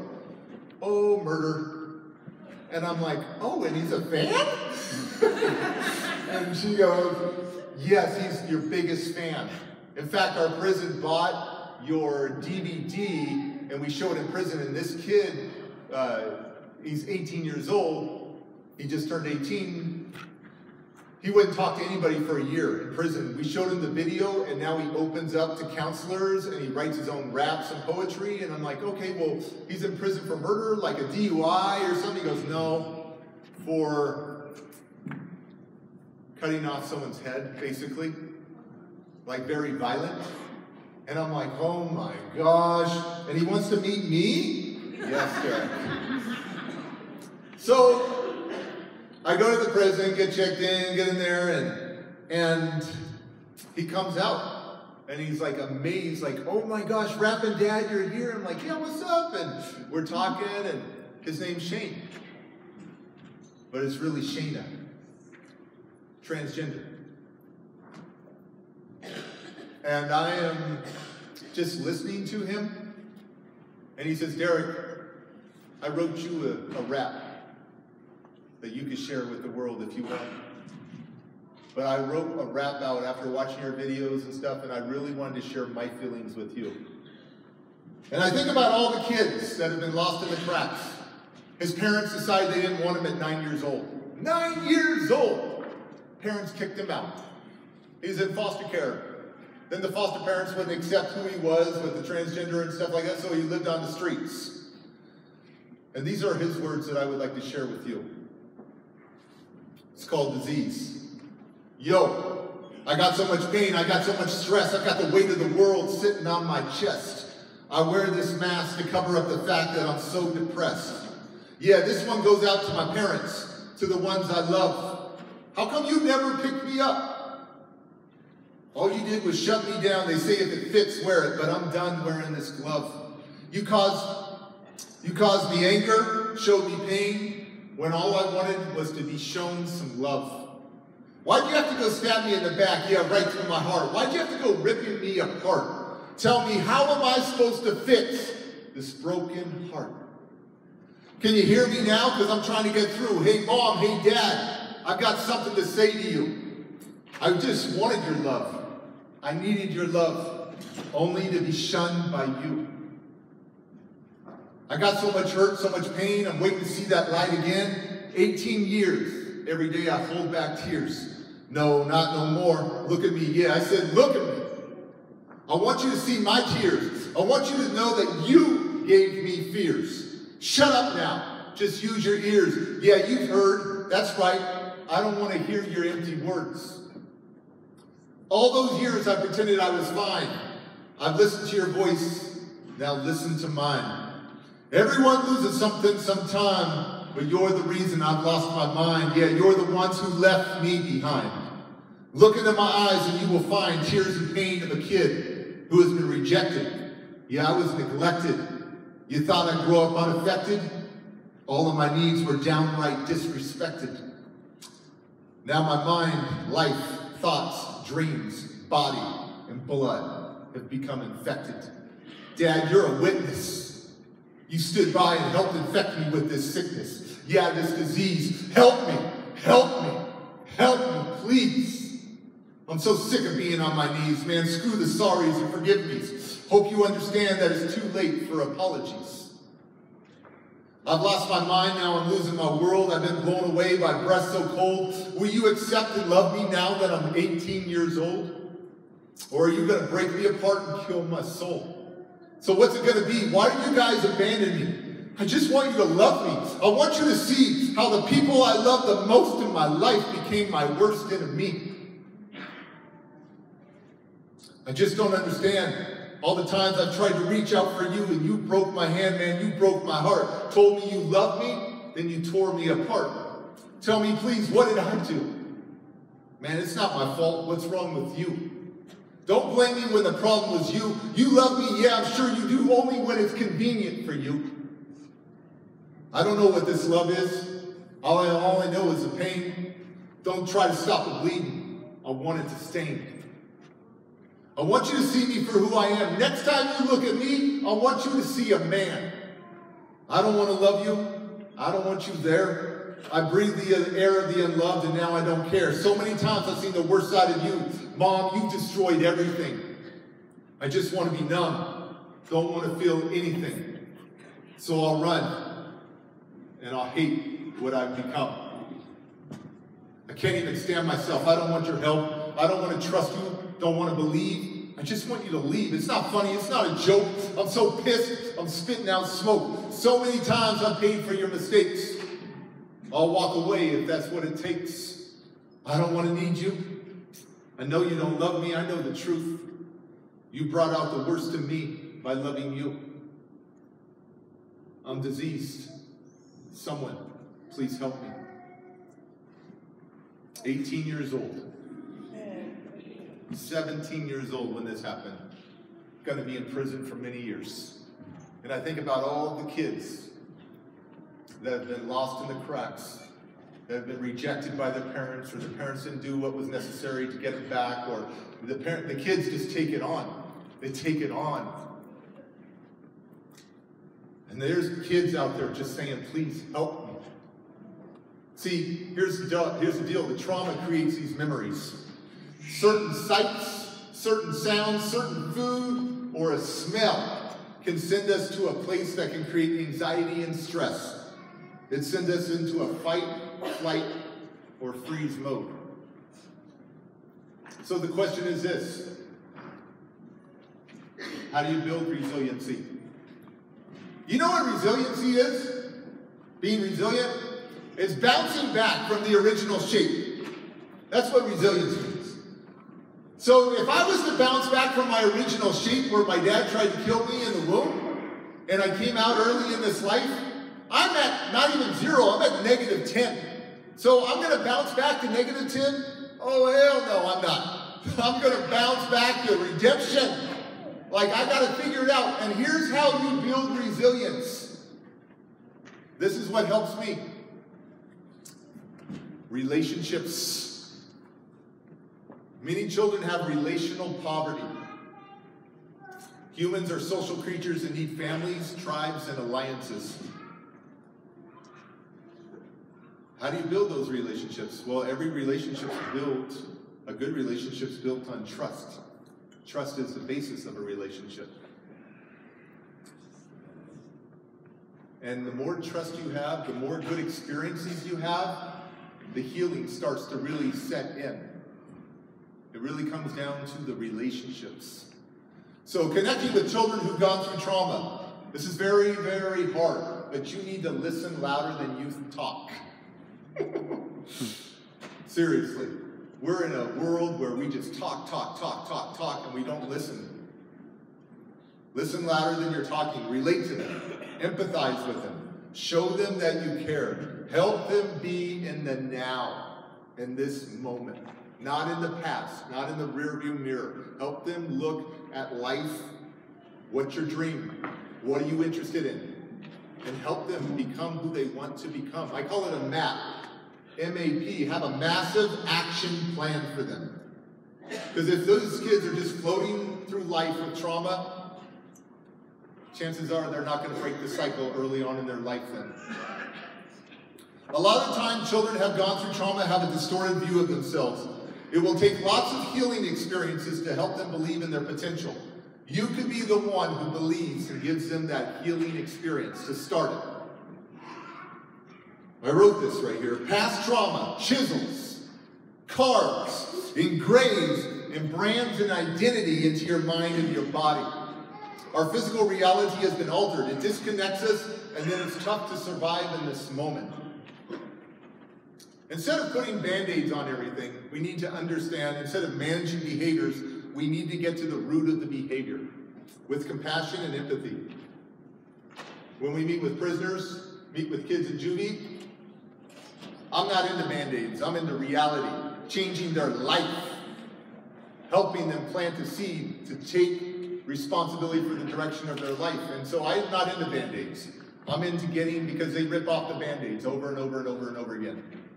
And the wounds haven't been turned into wisdom. And the scars haven't been turned into stars yet. So why are they stuck? Why are they raging? Why are they self-destructive? We have to start acknowledging their traumatic experience. Otherwise, they will continue to be locked in their terrifying reality. I remember I was speaking at juvie. It's on one of my social media sites where they're in their orange jumpsuits, the Youth Detention Center. And I remember, because sometimes I just speak from the spirit, speak from my mind, just let it go. I don't have it all planned out all the time. And so I'm speaking to these kids in juvie, and most of those kids have been in juvie 10 to 13 times. There was a kid, 17-year-old, that's been in 17 times. So nothing's working, obviously. Because what you're going to find out is consequences don't always change youth. Consequences don't always change adults. Because lots of adults in and out of prison, revolving door. You know what changes youth and adults? Relationships. Relationships change youth and adults. And I was in this juvie. They're all in their orange jumpsuits. And a lot of them are in for dope, for meth, and stuff like that. And they go, why do you think we're doing drugs, Derek? So we don't feel.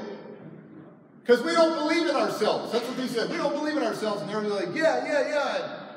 And then I remember I did this, so I had it on video, so I memorized it myself, which is kind of cool, because I was speaking from my mind, and it got on video, and I'm like, oh, I'm going to memorize that. That was a good thing, I said. So I said this. I go, So you don't believe in yourself. Yeah, Derek, we don't believe in ourselves. Look what our parents did to us. So you don't believe in yourself. Yeah. But you believe Santa was coming for 8 years. You believe the Tooth Fairy was coming for 8, 9, 10 years. You believe the Easter Bunny was coming for 8, 9, 10 years.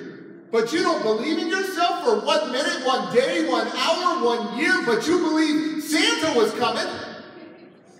And you should have seen all their eyes go, oh man, yeah, I believed in Santa, whatever. And so, but you didn't believe in yourself. Don't tell me. You got to give yourself permission to believe in yourself that you're worthy. And you got to forgive yourself for all the mistakes. You're sitting in juvie right now, but you got to forgive yourself. And nobody ever I was brought up in a religion where you forgive others, turn the cheek, forgive others. But nobody ever taught me to forgive myself. It was always forgive others. Seriously, here's the deal. I fly so much. Every time I got on the airplane, I got to listen to that safety regulation thing over the loudspeaker where the lady says, or the man says, put your mask on before your own kid. And as a parent of 4 kids, it is my instinct to take care of my kids first. So I want to rush that mask onto my kids first. But no, you take care of yourself first so that you can take care of your kid. We talked about that inner wealth, that inner fitness, that forgiveness muscle. Yeah, you got to forgive others, but more important than forgiving others is you got to forgive yourself. And there are some people in here that I know need to forgive themselves, to give themselves permission to move forward and have a great life. Forgive yourselves. In Los Angeles, a blood, a crib, a Trina, Sereno, whatever, and take them over to West Virginia mountains. They'll find what they want to find. I can take a heroin addict from Los Angeles and take them to Montana, and they'll find what they want to find because they haven't changed their mindset. So I'm in a brand new school, but my mindset has not changed.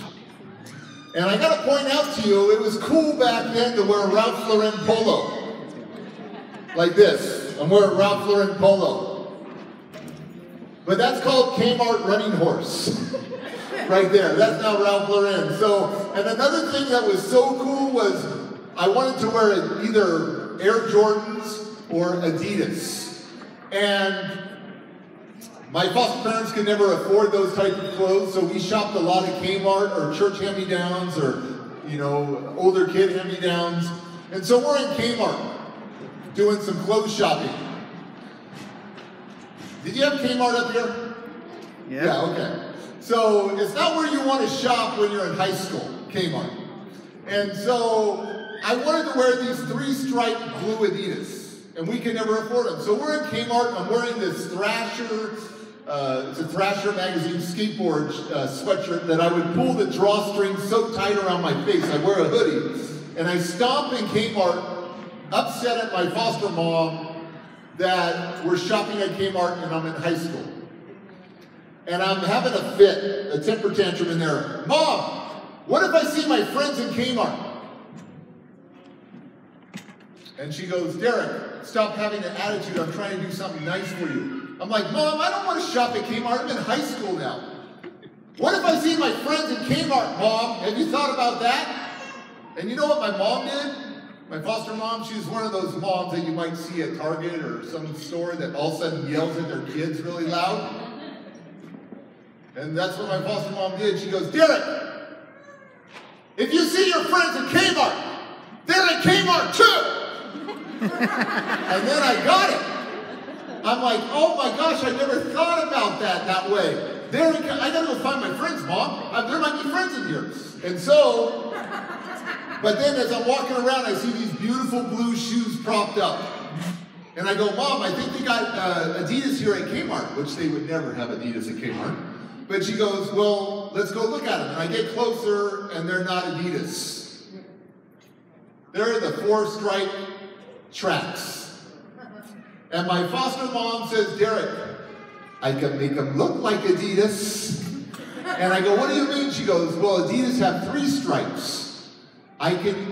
Let's get your size, and I'll make them look like Adidas when I get home. So we go home, And my mom loved to sew and quilt and all that stuff, so she cuts off the fourth stripe of each shoe. She cuts off the tracks label off the tongue and the heel, and she goes, here's your new shoes. And I'm like, well, man, they look kind of cool. I wonder how it's going to be at high school if I wear them. So I decide to wear them. And first period at high school, nobody noticed. Second period, all of a sudden the older classmen are like, what are those shoes? I'm like, these are Adidas, dude. And they're like, no, they're not. I go, these are the new Adidas. And they're like, what? I'm wearing new Adidas. And I'm like, no, these are the new Adidas. And then everybody comes over and says, look, this guy thinks he's wearing Adidas shoes, and I'm getting teased. And finally we get in a fight, and I get kicked out of the class. And what did I want? I just wanted to belong. And unfortunately, clothes, especially as a teenager, make you feel like you belong. And so, I'm this loner, this kid. And you know who takes me in? It's the San Francisco Bay Area skater punks. They got they call themselves the Misfits. They got red, green mohawks, piercings, illegal tattoos, smoking cigarettes. And they said, do you want to be part of us? And I'm like, yeah, I want to join you guys. They go, we'll initiate you. And I'm like, okay, is this like a gang? Because if you go to my high school, you'll see it's a lot of gang culture. And they go, no, we're not a gang. We don't like to fight. We're stoners. We like to get stoned. We're skaters, right? I'm like, oh, okay, I like skater girls. So they go, we'll initiate you afterwards, after school. So I go to the garage where all the cool kids are gathered, and I sit down, and they initiate me by this. The leader has these hair clippers.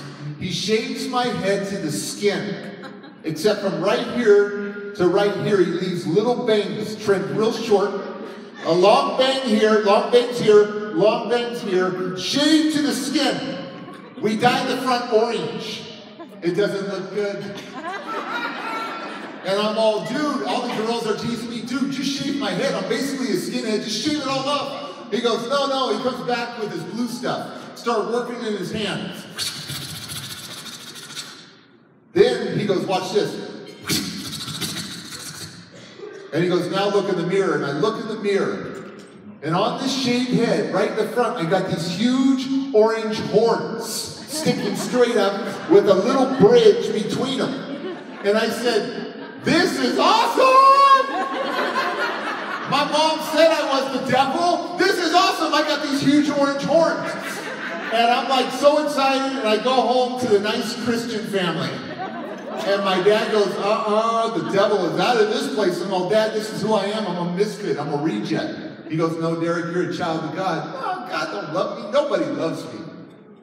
Derek, you can't have the horns at this house. So he made me trim them. Here's what I look like a few months later. Bam! I now have a weird perimeter crown. Shaved in the center, shaved on the sides. I have reached the pimple stage now, and it's weird looking. And so I'm at this school, and they call me C-Dub. That was my nickname, C-Dub, which means, it's short for CWB, which means crazy white boy. My school is mainly black, Mexican, Filipino, Asian, Samoan, Tongan, and there's some white people there, and I just wanted to belong. And so I'm hanging out with my best friend, Arlen Green, this black kid, and we tell everybody we're brothers at school, and they go, how are you guys brothers? Why are you black? And like night and day, like salt and pepper. We brothers. But I gotta tell you, my life is in so much trouble at this age. I've been arrested for something so stupid. For vandalizing police cars in the police station. I snuck in, and it was a dare, and I started vandalizing police cars, and then the police, they found me, they chased me, and by this time the gate had closed, and there's like inverted barbed wire, so you can't climb out, so we're playing round around the police cars, and they catch me, and I go, how'd you know, man? How'd you know? And the cop said, the police officer said, the cameras! The cameras! And I've been in trouble so much at this age, very violent. I used to carry razor blades, and when I got in fights with people, I'd take a razor blade and swipe at your face. Just swipe at your face, and I missed this one guy one time, and he fell, and I got his hands. And he fell to the ground. And he's screaming, and I'm screaming at him, and he's all bloody. And I take that razor blade one last time, and I go like this, and I miss his face, and I get this web, and it opens up to the bone all the way down, and it was very bloody. I've been in so much trouble for violence and doing bad things, and I won't tell you a lot of stories, but my life is out of control. My life is out of control as a teenager. Suspended over and over and over again for one thing: fighting disrespect to authority. I have a huge problem with people telling me what to do at that point, authority. And I'm hanging out on the schoolyard at lunchtime with my friend Arlen, and we see a bunch of people over in the corner going, they're in a circle going, hoo, hoo, hoo, hoo. And I'm like, what's going on, dude? There's a fight. He goes, that's not a fight, they're doing battles. And I'm like, what's battles? He goes, rap. And I'm like, psh, rap, crap, I don't listen to rap. I listen to skater, death, punk, crazy music about killing myself. Rap is better. And I walk over there and I see something that changes my life forever. I see two guys battling each other. Not fighting with their fists, but fighting with their mouths. And they're battling back and forth, talking about the mamas going crazy, just going crazy on them. And I turn to Arlen and I go, dude, I want to be a rapper.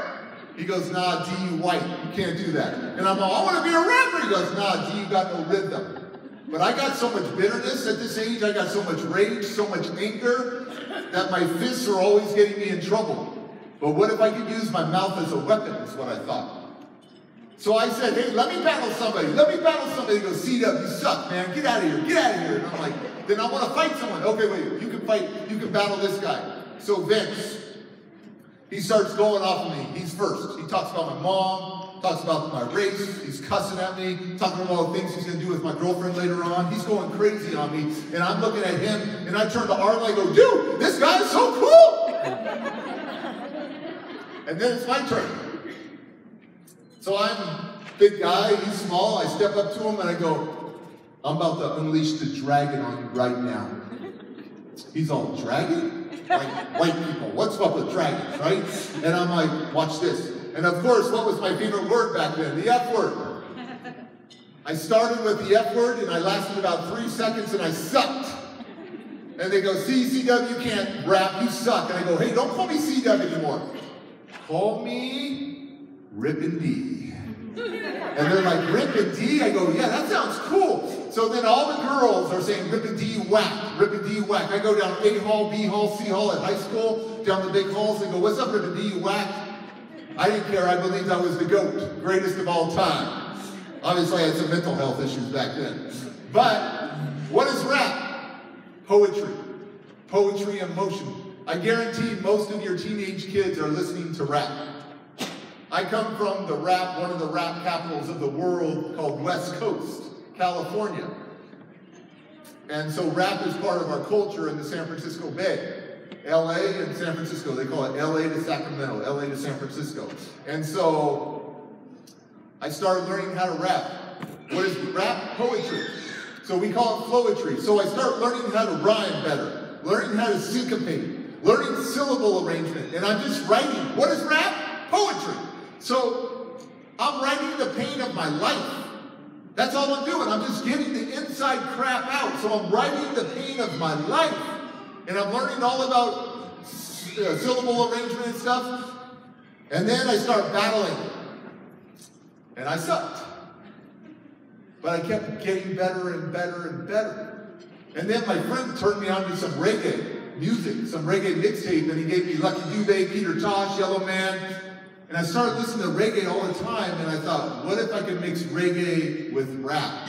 That would trip everybody out, this white boy. And then I did something in my battle. I think people were like, what'd you just do there? And I realized I had a gift, that my tongue moved quick, like for tongue twisting.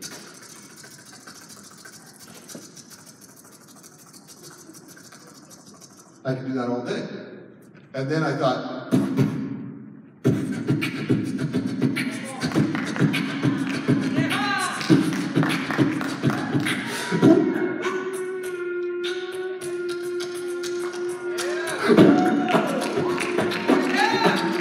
you know, and I'm just doing this, and people are like, oh my gosh. And then in one of my battles, I did something like this.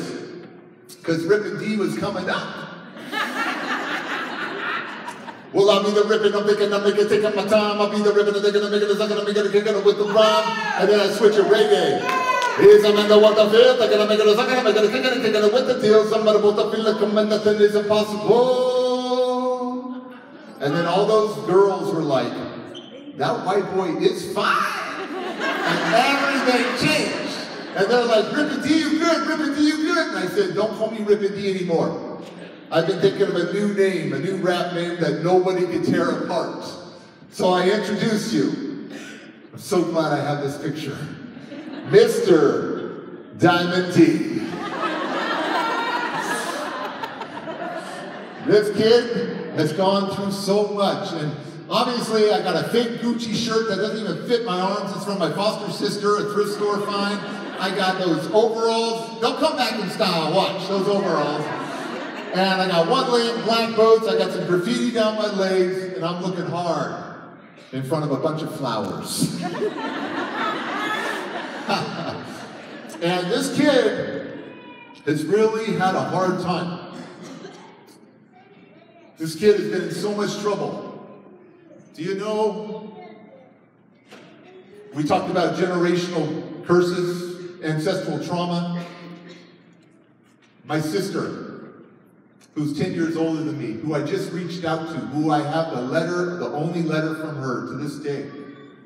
I reached out to her when I was 16 years old that I wanted to go live with her. And she would be 26 years old at this point, and she wrote me back going, oh my gosh, my little baby brother, I remember you, I love you, I care about you, I'm married, I have 2 kids, a 3 and a 4-year-old, and send me your phone number, I'll call you, and I'm gonna come visit you. She lives about 8 hours away. And I gotta tell you, it helped me become better as a person because I had a biological connection. You gotta realize I haven't seen my family now for almost 10 years. They never called, they never visited. I'm just abandoned. They cut me off. And now I've got this sister that's touching base with me. I write her back.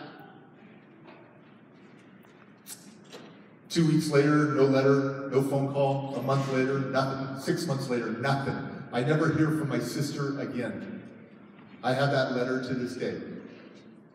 I get a letter from my biological mom a year later stating that my sister had been shot and killed on Mother's Day in her head, in her bed, because of a domestic situation. So what didn't kill great-grandma, grandma, and my mom eventually killed my sister. And then my biggest influence in my life, my foster brother, he was killed when I was 17, and then my good friend was shot and killed when I was 17. I lost 3 people within a year and a half, 16 to 17. And I gotta tell you, I was so angry. My life was out of control. I was just gonna be like my dad, go to prison. So I'd like to share with you a rap that I wrote. I'm gonna do it in spoken word because I think it makes such more impact. But it goes like this. I took out all the cuss words too. I was young back then. And I understand some of you may not like rap. And so don't think of it as rap. Think of it as poetry. It's my words, it's my story. And it goes like this. Who's gonna win? And who's gonna lose? I never thought I'd be wearing these shoes of life. Man, it don't feel right. When am I gonna see the light and feel the light? Walk with me. Someone walk with me. Come on, Dad, yeah, just talk to me. Have you ever thought about me in your life? Why'd you want to kill me and take away my life? I'm your blood dad? I'm your son dad? Yeah, it's messed up knowing that I never knew my dad who didn't want to be a dad. What's up with that? Don't understand, but yo, I gotta move past. Hey, daddy, hey, where you been? In the jail cell, yeah, once again. You ain't never seen me smile. Never seen me walk. Never seen me talk. Never seen me rock this microphone. Yeah, this is my home. Let me out of my pain because I know I'm not alone. Yeah, these are my peeps. And I'm telling how I feel. This is no secret and I'm keeping it real now. Mama, why'd you have to run away? Why'd you leave me alone? Why'd you have to make me pay for my daddy's sins and daddy's eyes and daddy's pain and daddy's lies? Now I'm on the outside, yeah, looking inside. I'm a bust this curse, even if I gotta die. Everyone loses something sometime.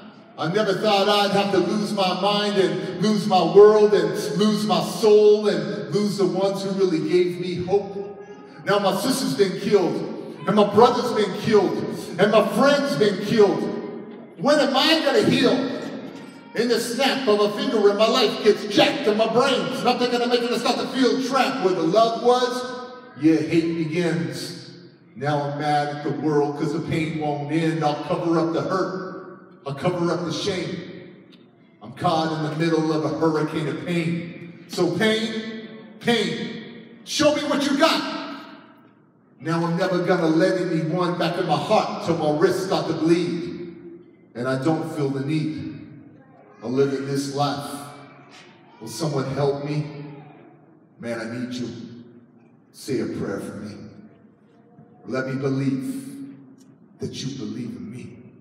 Let me believe that you believe in me. Let me believe that you believe in me. Thank you.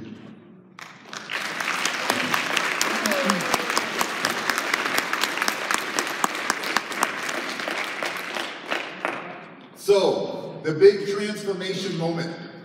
How did Derek become who he is? I've turned 18 years old at this point. I am now in so much trouble. I've been kicked out of high school, expelled. I got kicked out my kindergarten year, and I got kicked out 12 years later for violence, for anger. And I remember running away, couch surfing at friends' homes, and then that only lasts so long, being homeless, that eventually I contacted my foster parents, can I move home? And they said, yeah, you can move home if you go to this counseling session we got signed up for you. It's for 3 days. And I'm like, I'm not going to counseling again. I hate counseling. Well, if you're going to live in this house, you're going to go. And I didn't have any place to go, so I'm like, okay, I'll go to counseling, whatever. I've been to so much counseling. Is it really going to help? So, 3 days, from 8 in the morning till midnight. I walk in, it's a big room. Walk in with my foster parents, they're to stay there for 3 days as well. What's the first thing I'm thinking at 18? Where's the girls? There's a couple of cute girls there, so I'm like, hey Dad, I'll stay. He goes, okay, whatever it takes. And what I didn't realize is I thought it'd be counseling behind closed doors, but it was counseling in front of everyone. There were 14 other at-risk youth, high-risk youth, with their parents there, and it was counseling in front of everyone on the stage. So they bring up this lady, this girl, she's 16 years old, she's goth, emo, she's got black hair, black lipstick, black eyeliner, black clothes, powdered white face, and she's kind of sad looking. She's on stage for 3 hours as the counselors are working with her. And she goes through these range of emotions, sadness, anger, bitterness, despair, and then after 3 hours she comes off the stage with a new aura about her, like she was smiling. I'm like, oh, she's cute. I'll rescue her. And then the lady who's in charge says, Derek Clark, come on up. And I'm like, lady, I ain't doing this. And she goes, oh, yes, you will, Derek. Everybody gets a chance. And I'm like, no, I'm not doing it, lady. And her tone never changed. She goes, oh, Derek, you will. You'll see. And I'm like, no, I'm not doing it, lady. I'm not going to talk about my life. She goes, you will. And she comes down and tries to grab my hand. And she pulls me, and I'm like, no, don't touch me, because at that point in my life, I didn't like people touching me. Except the girls, right? I didn't like anybody touching me. And so she tries to pull me, and I said, don't touch me, and what do? I get in her face, and I cuss her out, and I'm having this commotion with her, and then it doesn't do anything. She doesn't change her tone. That caring tone, right? So then what do? I compromise. Okay, I'll do it from my seat down here. I don't want to go up there. She goes, oh, Derek, everybody gets a chance. You'll see. And then she goes, Derek, Derek, Derek, Derek, Derek. And there's counselors in training. All the people there are starting to go, Derek, Derek, Derek. And I go, fine, lady, you won. And I go up on stage and I sit down on the stool. And she starts like this with me. So I guess your mom didn't want you. Is that your problem? And I'm like, what? You better not talk about my life, lady. I'll flip out. And she goes, what's going to happen if I talk about your life? Oh, I'll flip out. I point to my dad. Hey, Dad, won't I flip out? And he goes, yes, he will. And she goes, okay, we're going to do something different. She brings 3 men, adult men up. Well, men, okay, adult, okay. 3 men. Puts them over in the corner, and she goes, if you get out of control, these 3 men will hold you down and restrain you. And I'm like, no, I don't like people holding me down and restrain me. I've been restrained till like 17 years old. It's not fun being restrained. And I go, I don't want them touching me. She goes, okay, we'll do something different. She brings the 3 men right in front of me, single file line. And she says, Derek, in a very counseling tone, if you find that you're going to get angry, Derek, put your hands like a triangle and push on the first guy.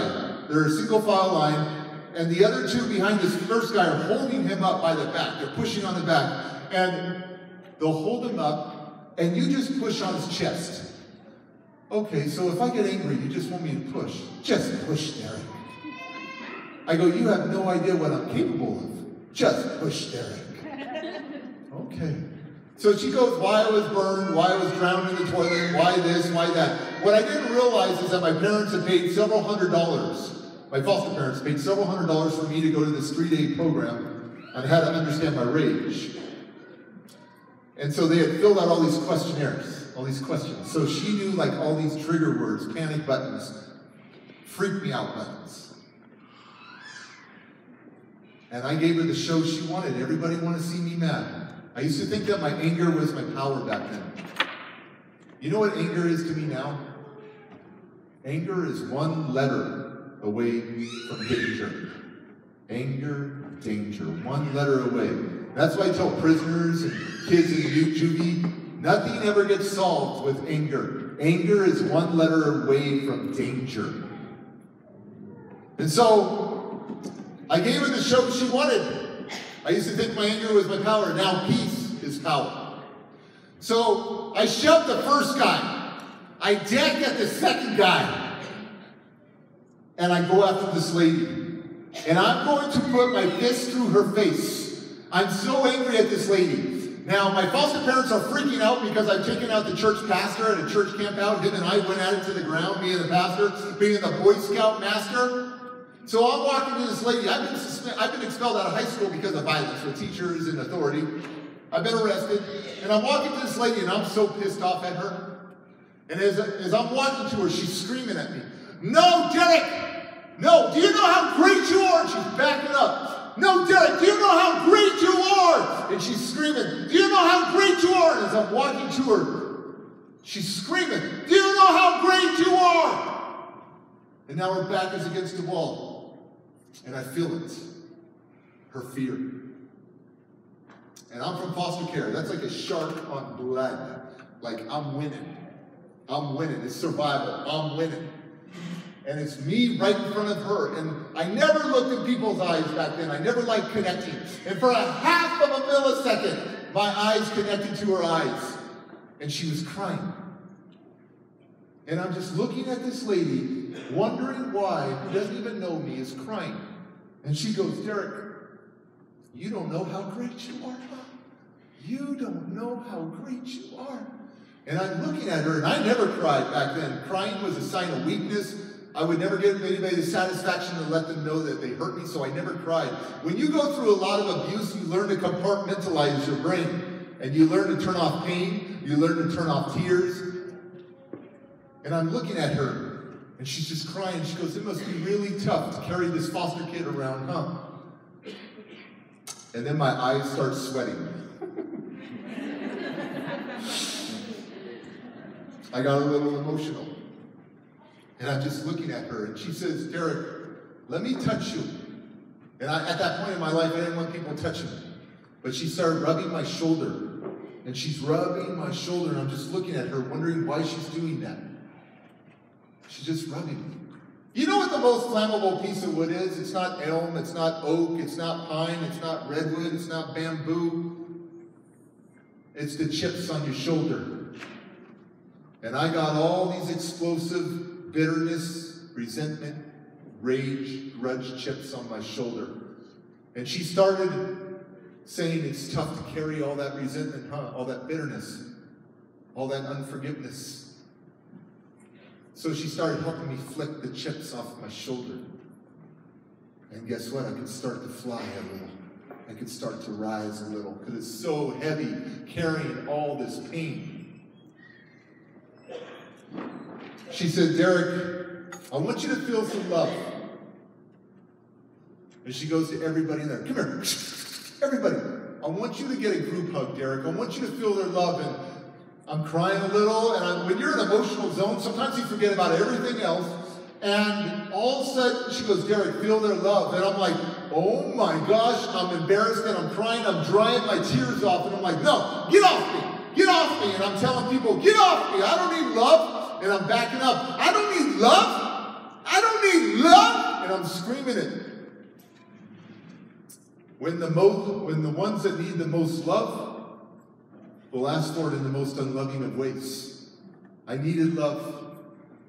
But my walls went up again because I didn't like to feel. That's why I'm a big advocate of feel to heal. I'm pushing people off me, and then this big guy comes from behind me and grabs me. And he's holding me like a rodent. He's holding me. And he's got like a big, bear hug. And I'm like, get off me, man, get off me. And he won't let me go. And he's riding me like a rodeo bull. And I'm like out of control. And then another guy shoots in, and I'm sandwiched in between two guys. They're riding me.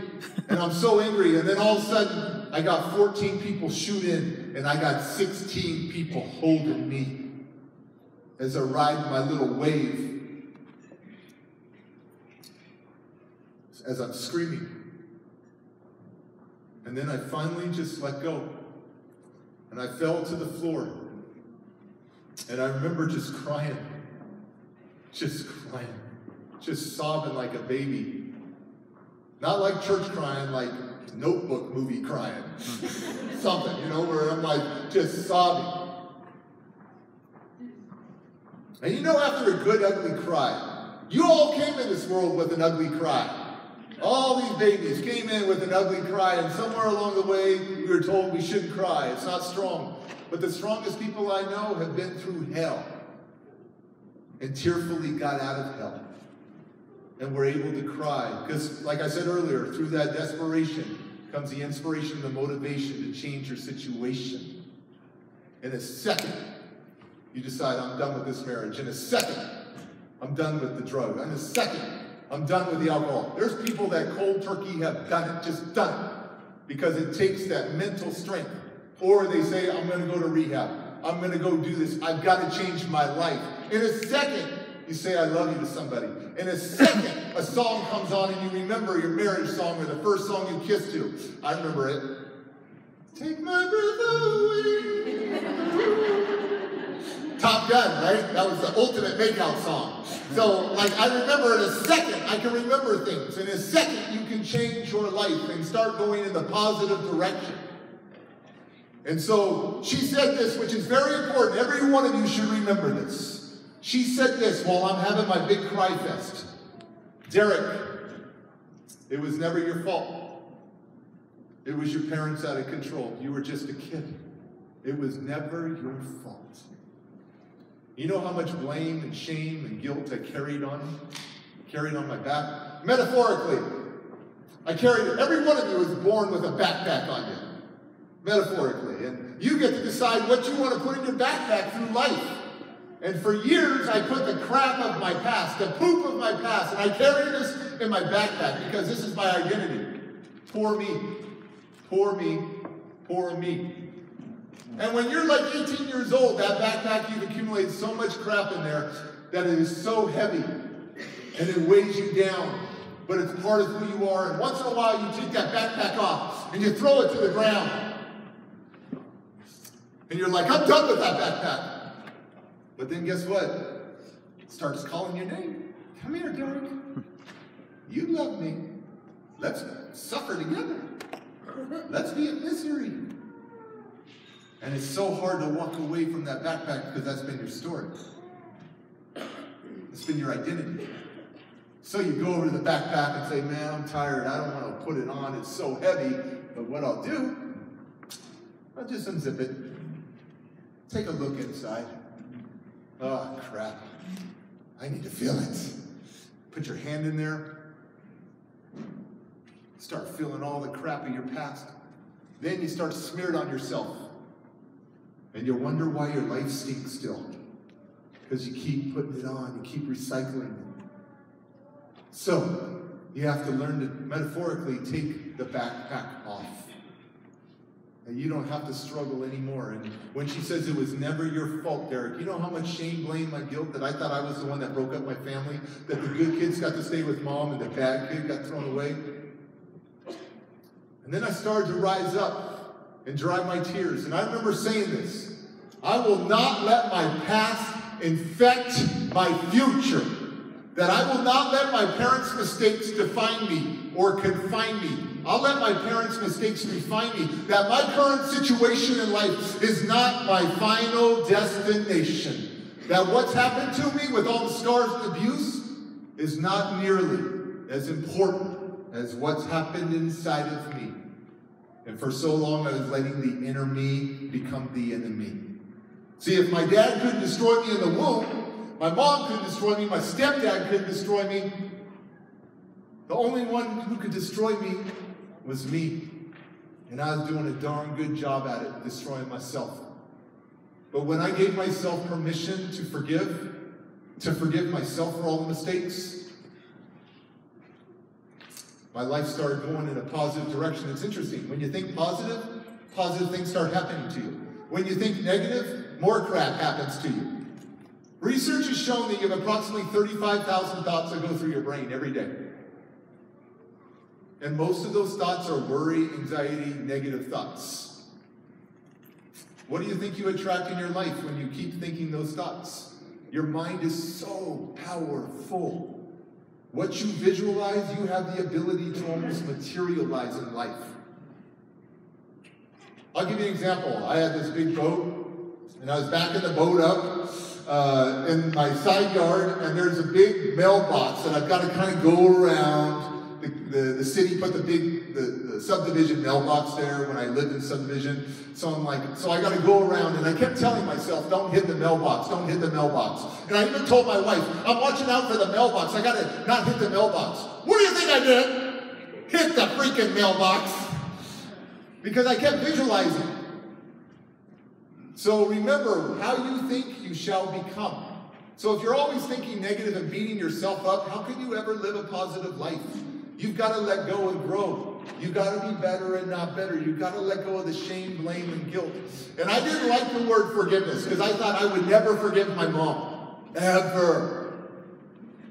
And I would never forgive my dad. Ever. But what does that do? That just kills your spirit. By not forgiving, it kills your spirit. It doesn't kill them. Guess what? Most of the parents don't even think about what they did to their kids later on. They're not thinking, you're thinking about it all the time. I thought about it all the time, and I realized that my parents weren't thinking about me at all. But I was thinking about them every single day. So I had to learn to accept. I didn't like the word forgiveness, so I learned the word acceptance and acknowledge.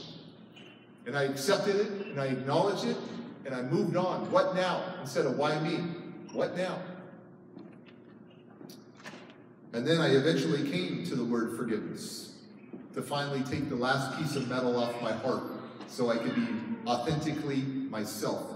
Because research has shown that your bitterness, that your unforgiveness, that your resentment ruins your immune system. That's why you will see a lot of people that might be bitter, that are sick. You'll see them have cancer. You'll see them have diabetes. And this is from research from us kids in foster care. A lot of us get cancer and diabetes and leukemia and such because in Mexico, University of Mexico has done this huge research that something that was past trauma, early childhood trauma that you have not been able to let go affects your immune system. So we have to sink our mind to our spirit again and really let go and grow. Now, It's been a tough ride. I'm not a perfect parent. You might see all these rapping dad videos and you see me as a fun dad. I am a fun dad. I'm a fun, fair, firm dad. But do you know I didn't even want to be a dad? Let's be real. I married my wife. I told her, she goes, what do you think about having kids? Right before our marriage, I go, oh, I don't want kids. And she goes, okay, I don't want kids either. Because I didn't want to bring kids up in this evil world because of my past. And I remember I just met this girl, and a few months later I'm asking her to marry me, and it was real quick. And we had 350 people coming to the wedding, 6 bridesmaids, 6 groomsmen, and the night before the wedding, it's 9 o'clock at night, I'm hanging out with my fiance, she gets a phone call, and it's from her maid of honor, her best friend. The night before the wedding, it says, you shouldn't marry Derek. He's immature. He doesn't even have a job. I didn't have a job. I got fired. So I didn't have a job. I have nothing going on. I have no education. I have nothing going on. But I made her laugh, and that's what she loves. Oh, he's funny. And she says, he's going to be something. Because behind every great man is a greater woman. Right, that's the truth. Because women have a way. You have a way to direct us men into becoming better. And so she worked on me. I was a project.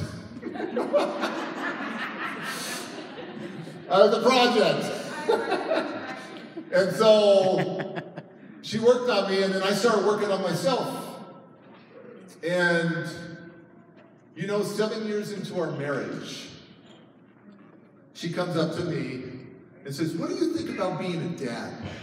And I'm like, oh, heck no, I don't want to be a dad. You know me. Well, you're crazy Uncle Derek to the nieces and nephews. I'm like, yeah, I can be Uncle Derek, crazy Uncle Derek, but they're not my kids, so I let them go back, right? And they're like, she's like, I think you could be a great dad. I'm like, no, I don't want to be a dad. So what do us guys do? We call our friends and we complain. And we're like, dude, my wife is tripping on something. She wants to be a dad, and I already told her I don't want to be a dad. And you know what my friend Aaron said? He goes, dude, don't even worry about it. It took us a year to get pregnant. It's going to be a festival of fun for you for a year. And I'm like, what? That's all you got to tell a guy, right? What? A festival of fun, right? Trying to have a baby?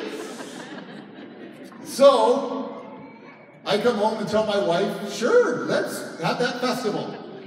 She gets pregnant 2 months later, bam, like that. And the festival stops after that. And so I'm like, she goes, I'm pregnant. And I'm like, oh my gosh, you're pregnant? You're not even supposed to get pregnant for a year. Like, I don't even know who I am. Like, I'm freaking out, like, I don't know who I am, and now I'm supposed to be a dad? And so I did what a man shouldn't do. I pushed away from her during that pregnancy.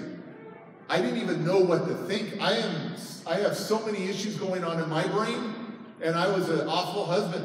I pushed away, and I just said, listen, I don't even know who I am. I gotta find my mom. She goes, what do you mean your mom? And I'm like, you're 30 years old. I go, you don't understand. I gotta find out who I am.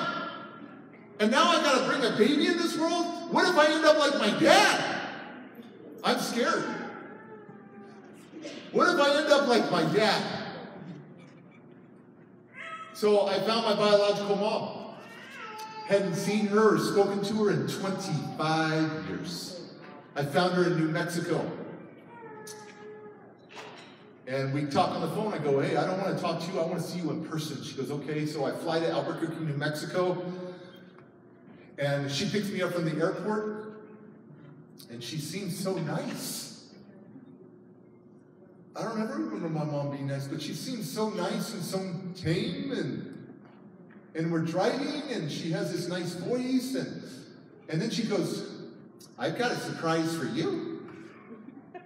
And I go, oh my, okay. She goes, you're gonna love this surprise. And just right now I got the goosebumps actually, because it was a freaky situation, because I've seen so many horror movies. So when somebody I don't know says, I got a surprise for you, like, seriously, I got hair standing on my back right now. Like, I'll never forget that moment, and I'm like, oh my gosh, she's gonna try to kill me. And so, as we get home, to her home, she goes, "Are you ready for the surprise?" I'm like, "Oh gosh," and I'm on guard. She goes, "Come with me," and I walk into the house, and I'm totally on guard. And then we walk in the house. I walk in, and all of a sudden, I hear this surprise, and I'm like, "Oh my gosh, who are all these people?" And she goes, "Oh, these are your aunts and uncles and cousins and your half-brother, and your grandparents just died though, but," and I'm like, "Oh my gosh." I had 5 aunts and uncles I never knew existed. I had cousins, and it was like my blood magnetized to their blood. It was like, oh my gosh, I got a family here. It was euphoric, it was amazing. It was like the best drug you ever been on. It was amazing. But then after about an hour, I'm like, "Where y'all been for 25 years? And then it finally sets in, like, they don't even know me. I don't know them. And then everybody leaves, and then it's on like Donkey Kong with me and my mom. Because I have a list of whys that I've held on to for all of my life. I'm now 30 years old. That's why I can tell you the whys will never get answered. And I said, "Why'd you give me up? Why'd you burn me? Why'd you do this? Why'd you do that?" All this stuff. And she says, "Derek, it was tough for me." And I said, "Tough for you? I was the kid. You were the adult." She goes, "You can call me mom now." And I'm like, "Oh, you are not my mom. My mom is my foster mom that never gave up on me. You gave up on me." And she's crying. And what I realize is that the whys will never be answered to your satisfaction. I had to finally leave, and I went home to a pregnant wife that I thought the aliens took because she is so hormonal. I'm like, "Who is this woman?" And I went to an unresolved marriage, wondering what kind of dad I'm going to be. Hated it. Hated the fact that I was going to be a dad and that I was probably going to do the same thing. But something rose up inside of me, said that I could make a difference. And here's the thing. It took a couple years. I'm being straight transparent right now, vulnerable. You see the Rapid Dad in the videos, but it was a tough ride for me to get there because I was scared of the kids. I was scared I was going to do something bad. My wife told me, she was an occupational therapist, so she told me, "If you ever get frustrated, don't ever shake the baby. Don't ever shake the baby. Just walk away. Don't shake the baby. Put earplugs in or something." And I'm like, "Okay." She goes, then she started showing me videos of shaken baby syndrome and all this stuff. And I'm so tall and big and strong. And so I'm like, oh my gosh. And so I'm freaking out. So now at this point, I have a 2-year-old. And I would come home from work. And my kid, 2-year-old, would run up to me and just love on me, and I'd be like, "Oh, okay." And then I would leave, and I'd go to my music studio. And then we had another baby, because we were having a festival again. And I got a new baby. And I did love the fact that I have a baby, but I didn't want to touch him. And then our marriage is on the rocks. And I have a multi-million-dollar company now at this point, lots of employees, offices. And she says to me, "I just want you to be home with your kids. You don't spend any time with your kids." I have a 2-year-old and a new infant. And I'm like, "What do you want from me? I give you, you've got the nice house, the nice car, as much money as you want. I give you everything." And she says, "We need to go to counseling." And I'm like, "Oh, hell no, I'm not going to counseling. Are you kidding me? I've been to so much counseling in my life. No way." And she goes, "We need to go to counseling." And I said, "Find it, we're getting divorced. I'm done with this crap." And I remember, I left, I came back, it was midnight, she's sobbing in bed. Just sobbing. I go, okay. And I have a compassionate heart, so after I get rid of all that frustration, I'm like, "Okay, what's going on?" She goes, "I just want you to go to counseling with me." And I'm like, "Okay, I'll go once. It better not be a woman." She found a counselor. It was a woman. And that woman was so cool. She put my wife in her place. She put me in her place. And I thought it was so cool that we could communicate. And what the counselor said was, "Derek, It seems like you have so much on your plate all the time that you really don't like to feel still. And so your plate is always overflowing of stuff to keep you busy so you don't have to be at home. And I go, yeah. And then I go like this. I cry out. I remember. And I said, I don't even know how to be a dad. I don't understand how to be a dad. Do you hear that? I don't know how to be a dad. And I'm crying. I'm scared. And I go, what do you want from me? To my wife. And she said this, I want you to come home and be excited to see your kids. But I want you to come home and fall down on your knees and your hands and let them ride you like a horse. Let them jump on you. Let them climb on you. Let them hang out for 30 minutes on you. Not just 2 minutes, 5 minutes. Will you just do that? Just be right there and let them crawl over you. Your kids love you. They light up. They see you. They love you. And so I came home. And I fell to the floor and I let them crawl on me. And you know what? I started liking them.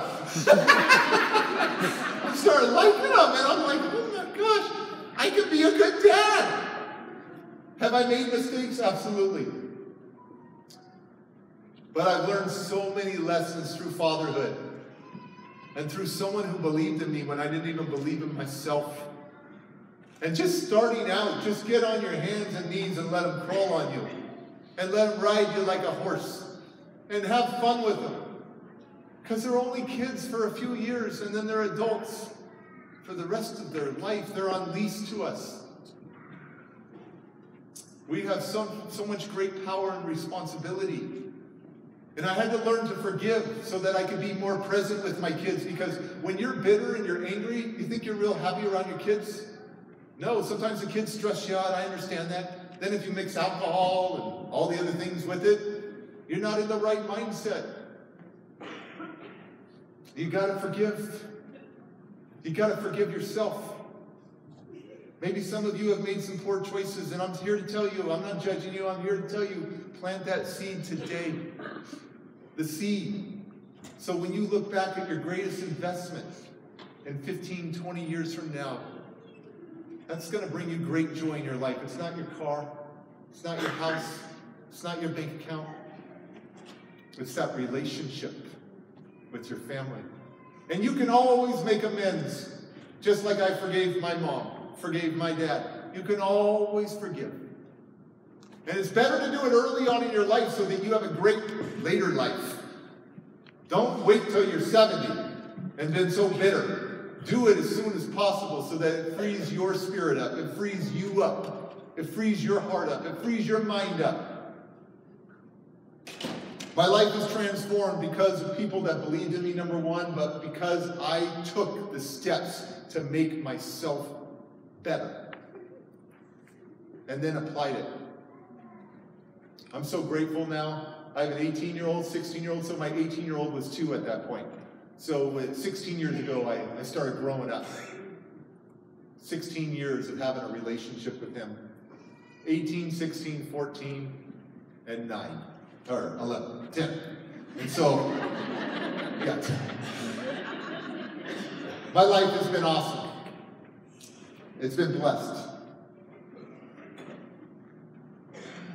Someone help me turn those broken pieces into a masterpiece. And think of it like this. All of you are restoration artists. You get a kid like me in your life, and it's like a canvas. Every one of us has a canvas.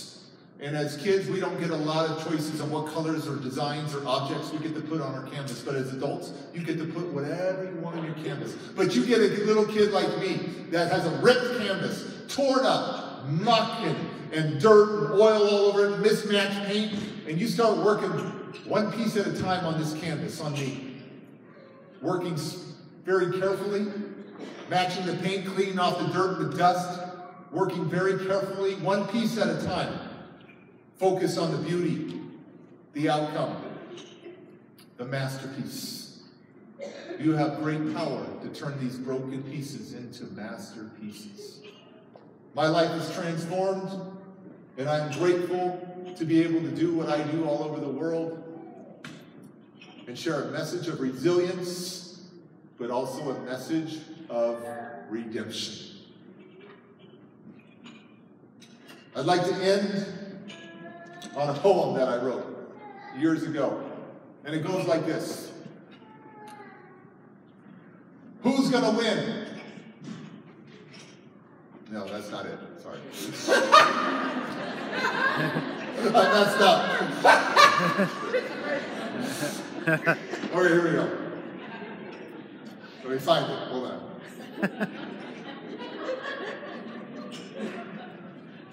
Okay, here we go. So here's a few lessons that I've learned. I've turned a mess into a message and earned a return. I've turned scars into stars, lived like avatars. No one can stop you if you believe in your heart. And this is your life. Go and own it. Never let the past infect your season for a moment. Never let a weakness destroy your greatness. It's time to profess. You're too blessed to be stressed. Bam! You can be everything you want to be. But never let the inner me be an enemy. It's time to be better and not bitter. It's a choice to be a winner, and it's a choice to be a quitter. So if you've been knocked down or thought about suicide, get out of the shadows and hold your head high. Because this is your time. And this is your sign. Get up and climb. You were born for this moment to shine. Thank you very much. Now, before I leave, before you clap, I'm not going to leave you like this. We got to throw out some rapid dad. Now, this is what's interesting. When I get in the car with my kids, we call it car talk time. And I'm that mean dad that doesn't let them be on their iPhone, their cellular phone, unless it's a drive over an hour, usually. Because I want to connect to my kids. We talk about everything. And this one particular time, she's now 14, but she was 11, 12 years old, and she's getting in the car, my daughter and my son, who's like 8 at that point. We get in the car, and we turn on the radio, or we turn on the car, and the radio comes on, and there's this song by a pop artist, rapper called Nicki Minaj. And I'm like, ooh, turn that off. I don't want my daughter twerking in the back seat. Like, I don't need my daughter doing dirty dancing. You know, the song brings out that. And she goes, Dad, I love this song. I go, no, it's not appropriate. So I recorded this rap, and who would have thought it would take off, and now it has over 250 million views. And I'm going to share that rap with you right now, and it goes like this. Got to keep the lyrics clean, if you know what I mean. No more Nicki Minaj and a twerking machine. No more naked fashion from Kim Kardashian. You are mom. Do you need an intervention? And Miley. No more wrecking ball. Put on some clothes. Where's Hannah, y'all? Because my little daughter loved Hannah Montana reruns, right? And who's naked Miley? Got to turn off Kanye, Eminem, Jay-Z. No more cuss words and negativity. Because a lot of rappers talk about drug, sex, killing. But when they going to use their words to start healing? Infect the mind of our young kids when I think about the little boy who didn't know Jesus, but knew Lil Wayne, knew T-Pain, knew 2 Chainz, 50, LeBron James. This is insane in the membrane because I'm ripping, I'm thinking, take it back to rapping. Everybody's got a little battle to battle. I'm the rapping dad, gotta get you back in the saddle. Ripping, I'm gonna keep it kind of famous. Here I am now making up my own language. You talking Illuminati, talking about your Maserati or your hottie in the back of your Ducati, man. What's the real rap? Not bubblegum pop. I'm from the old school of conscious hip-hop. Yeah, check the mic 1, 2, 3, 4. Here I am, record dad, gonna give you more. Cause I'm ripping, I'm thinking, taking my time. I never bust into a party with a comatose rhyme. Cause I'm not Tech 9, not Busta Rhymes. Take it to the limit with a Beastie Boy line. No sleep till Brooklyn, that's the deal. And I'm galactic like sense to ill. Old school man, we poppin' and tickin'. Keep a finger licking when I barbecue chicken. I'm a rap god station with an infinite vision. And I'll take it to the max and I'm getting his attention. I'm always dropping wisdom, you gotta pay attention as I'm rocking on the microphone, even for the prison. No need to pop off, it's time to chill. Here I come with a little reggae ragamuffin feel. It's a man who was a bill up on me coming up strong. Ripping, I'm thinking, I'm making this, I'm gonna make it, kicking a rapper dad's on. So let me end like this. You don't inspire others by being perfect. You inspire them by how you dealt with your imperfections. Thank you very much for bringing me out to Canada.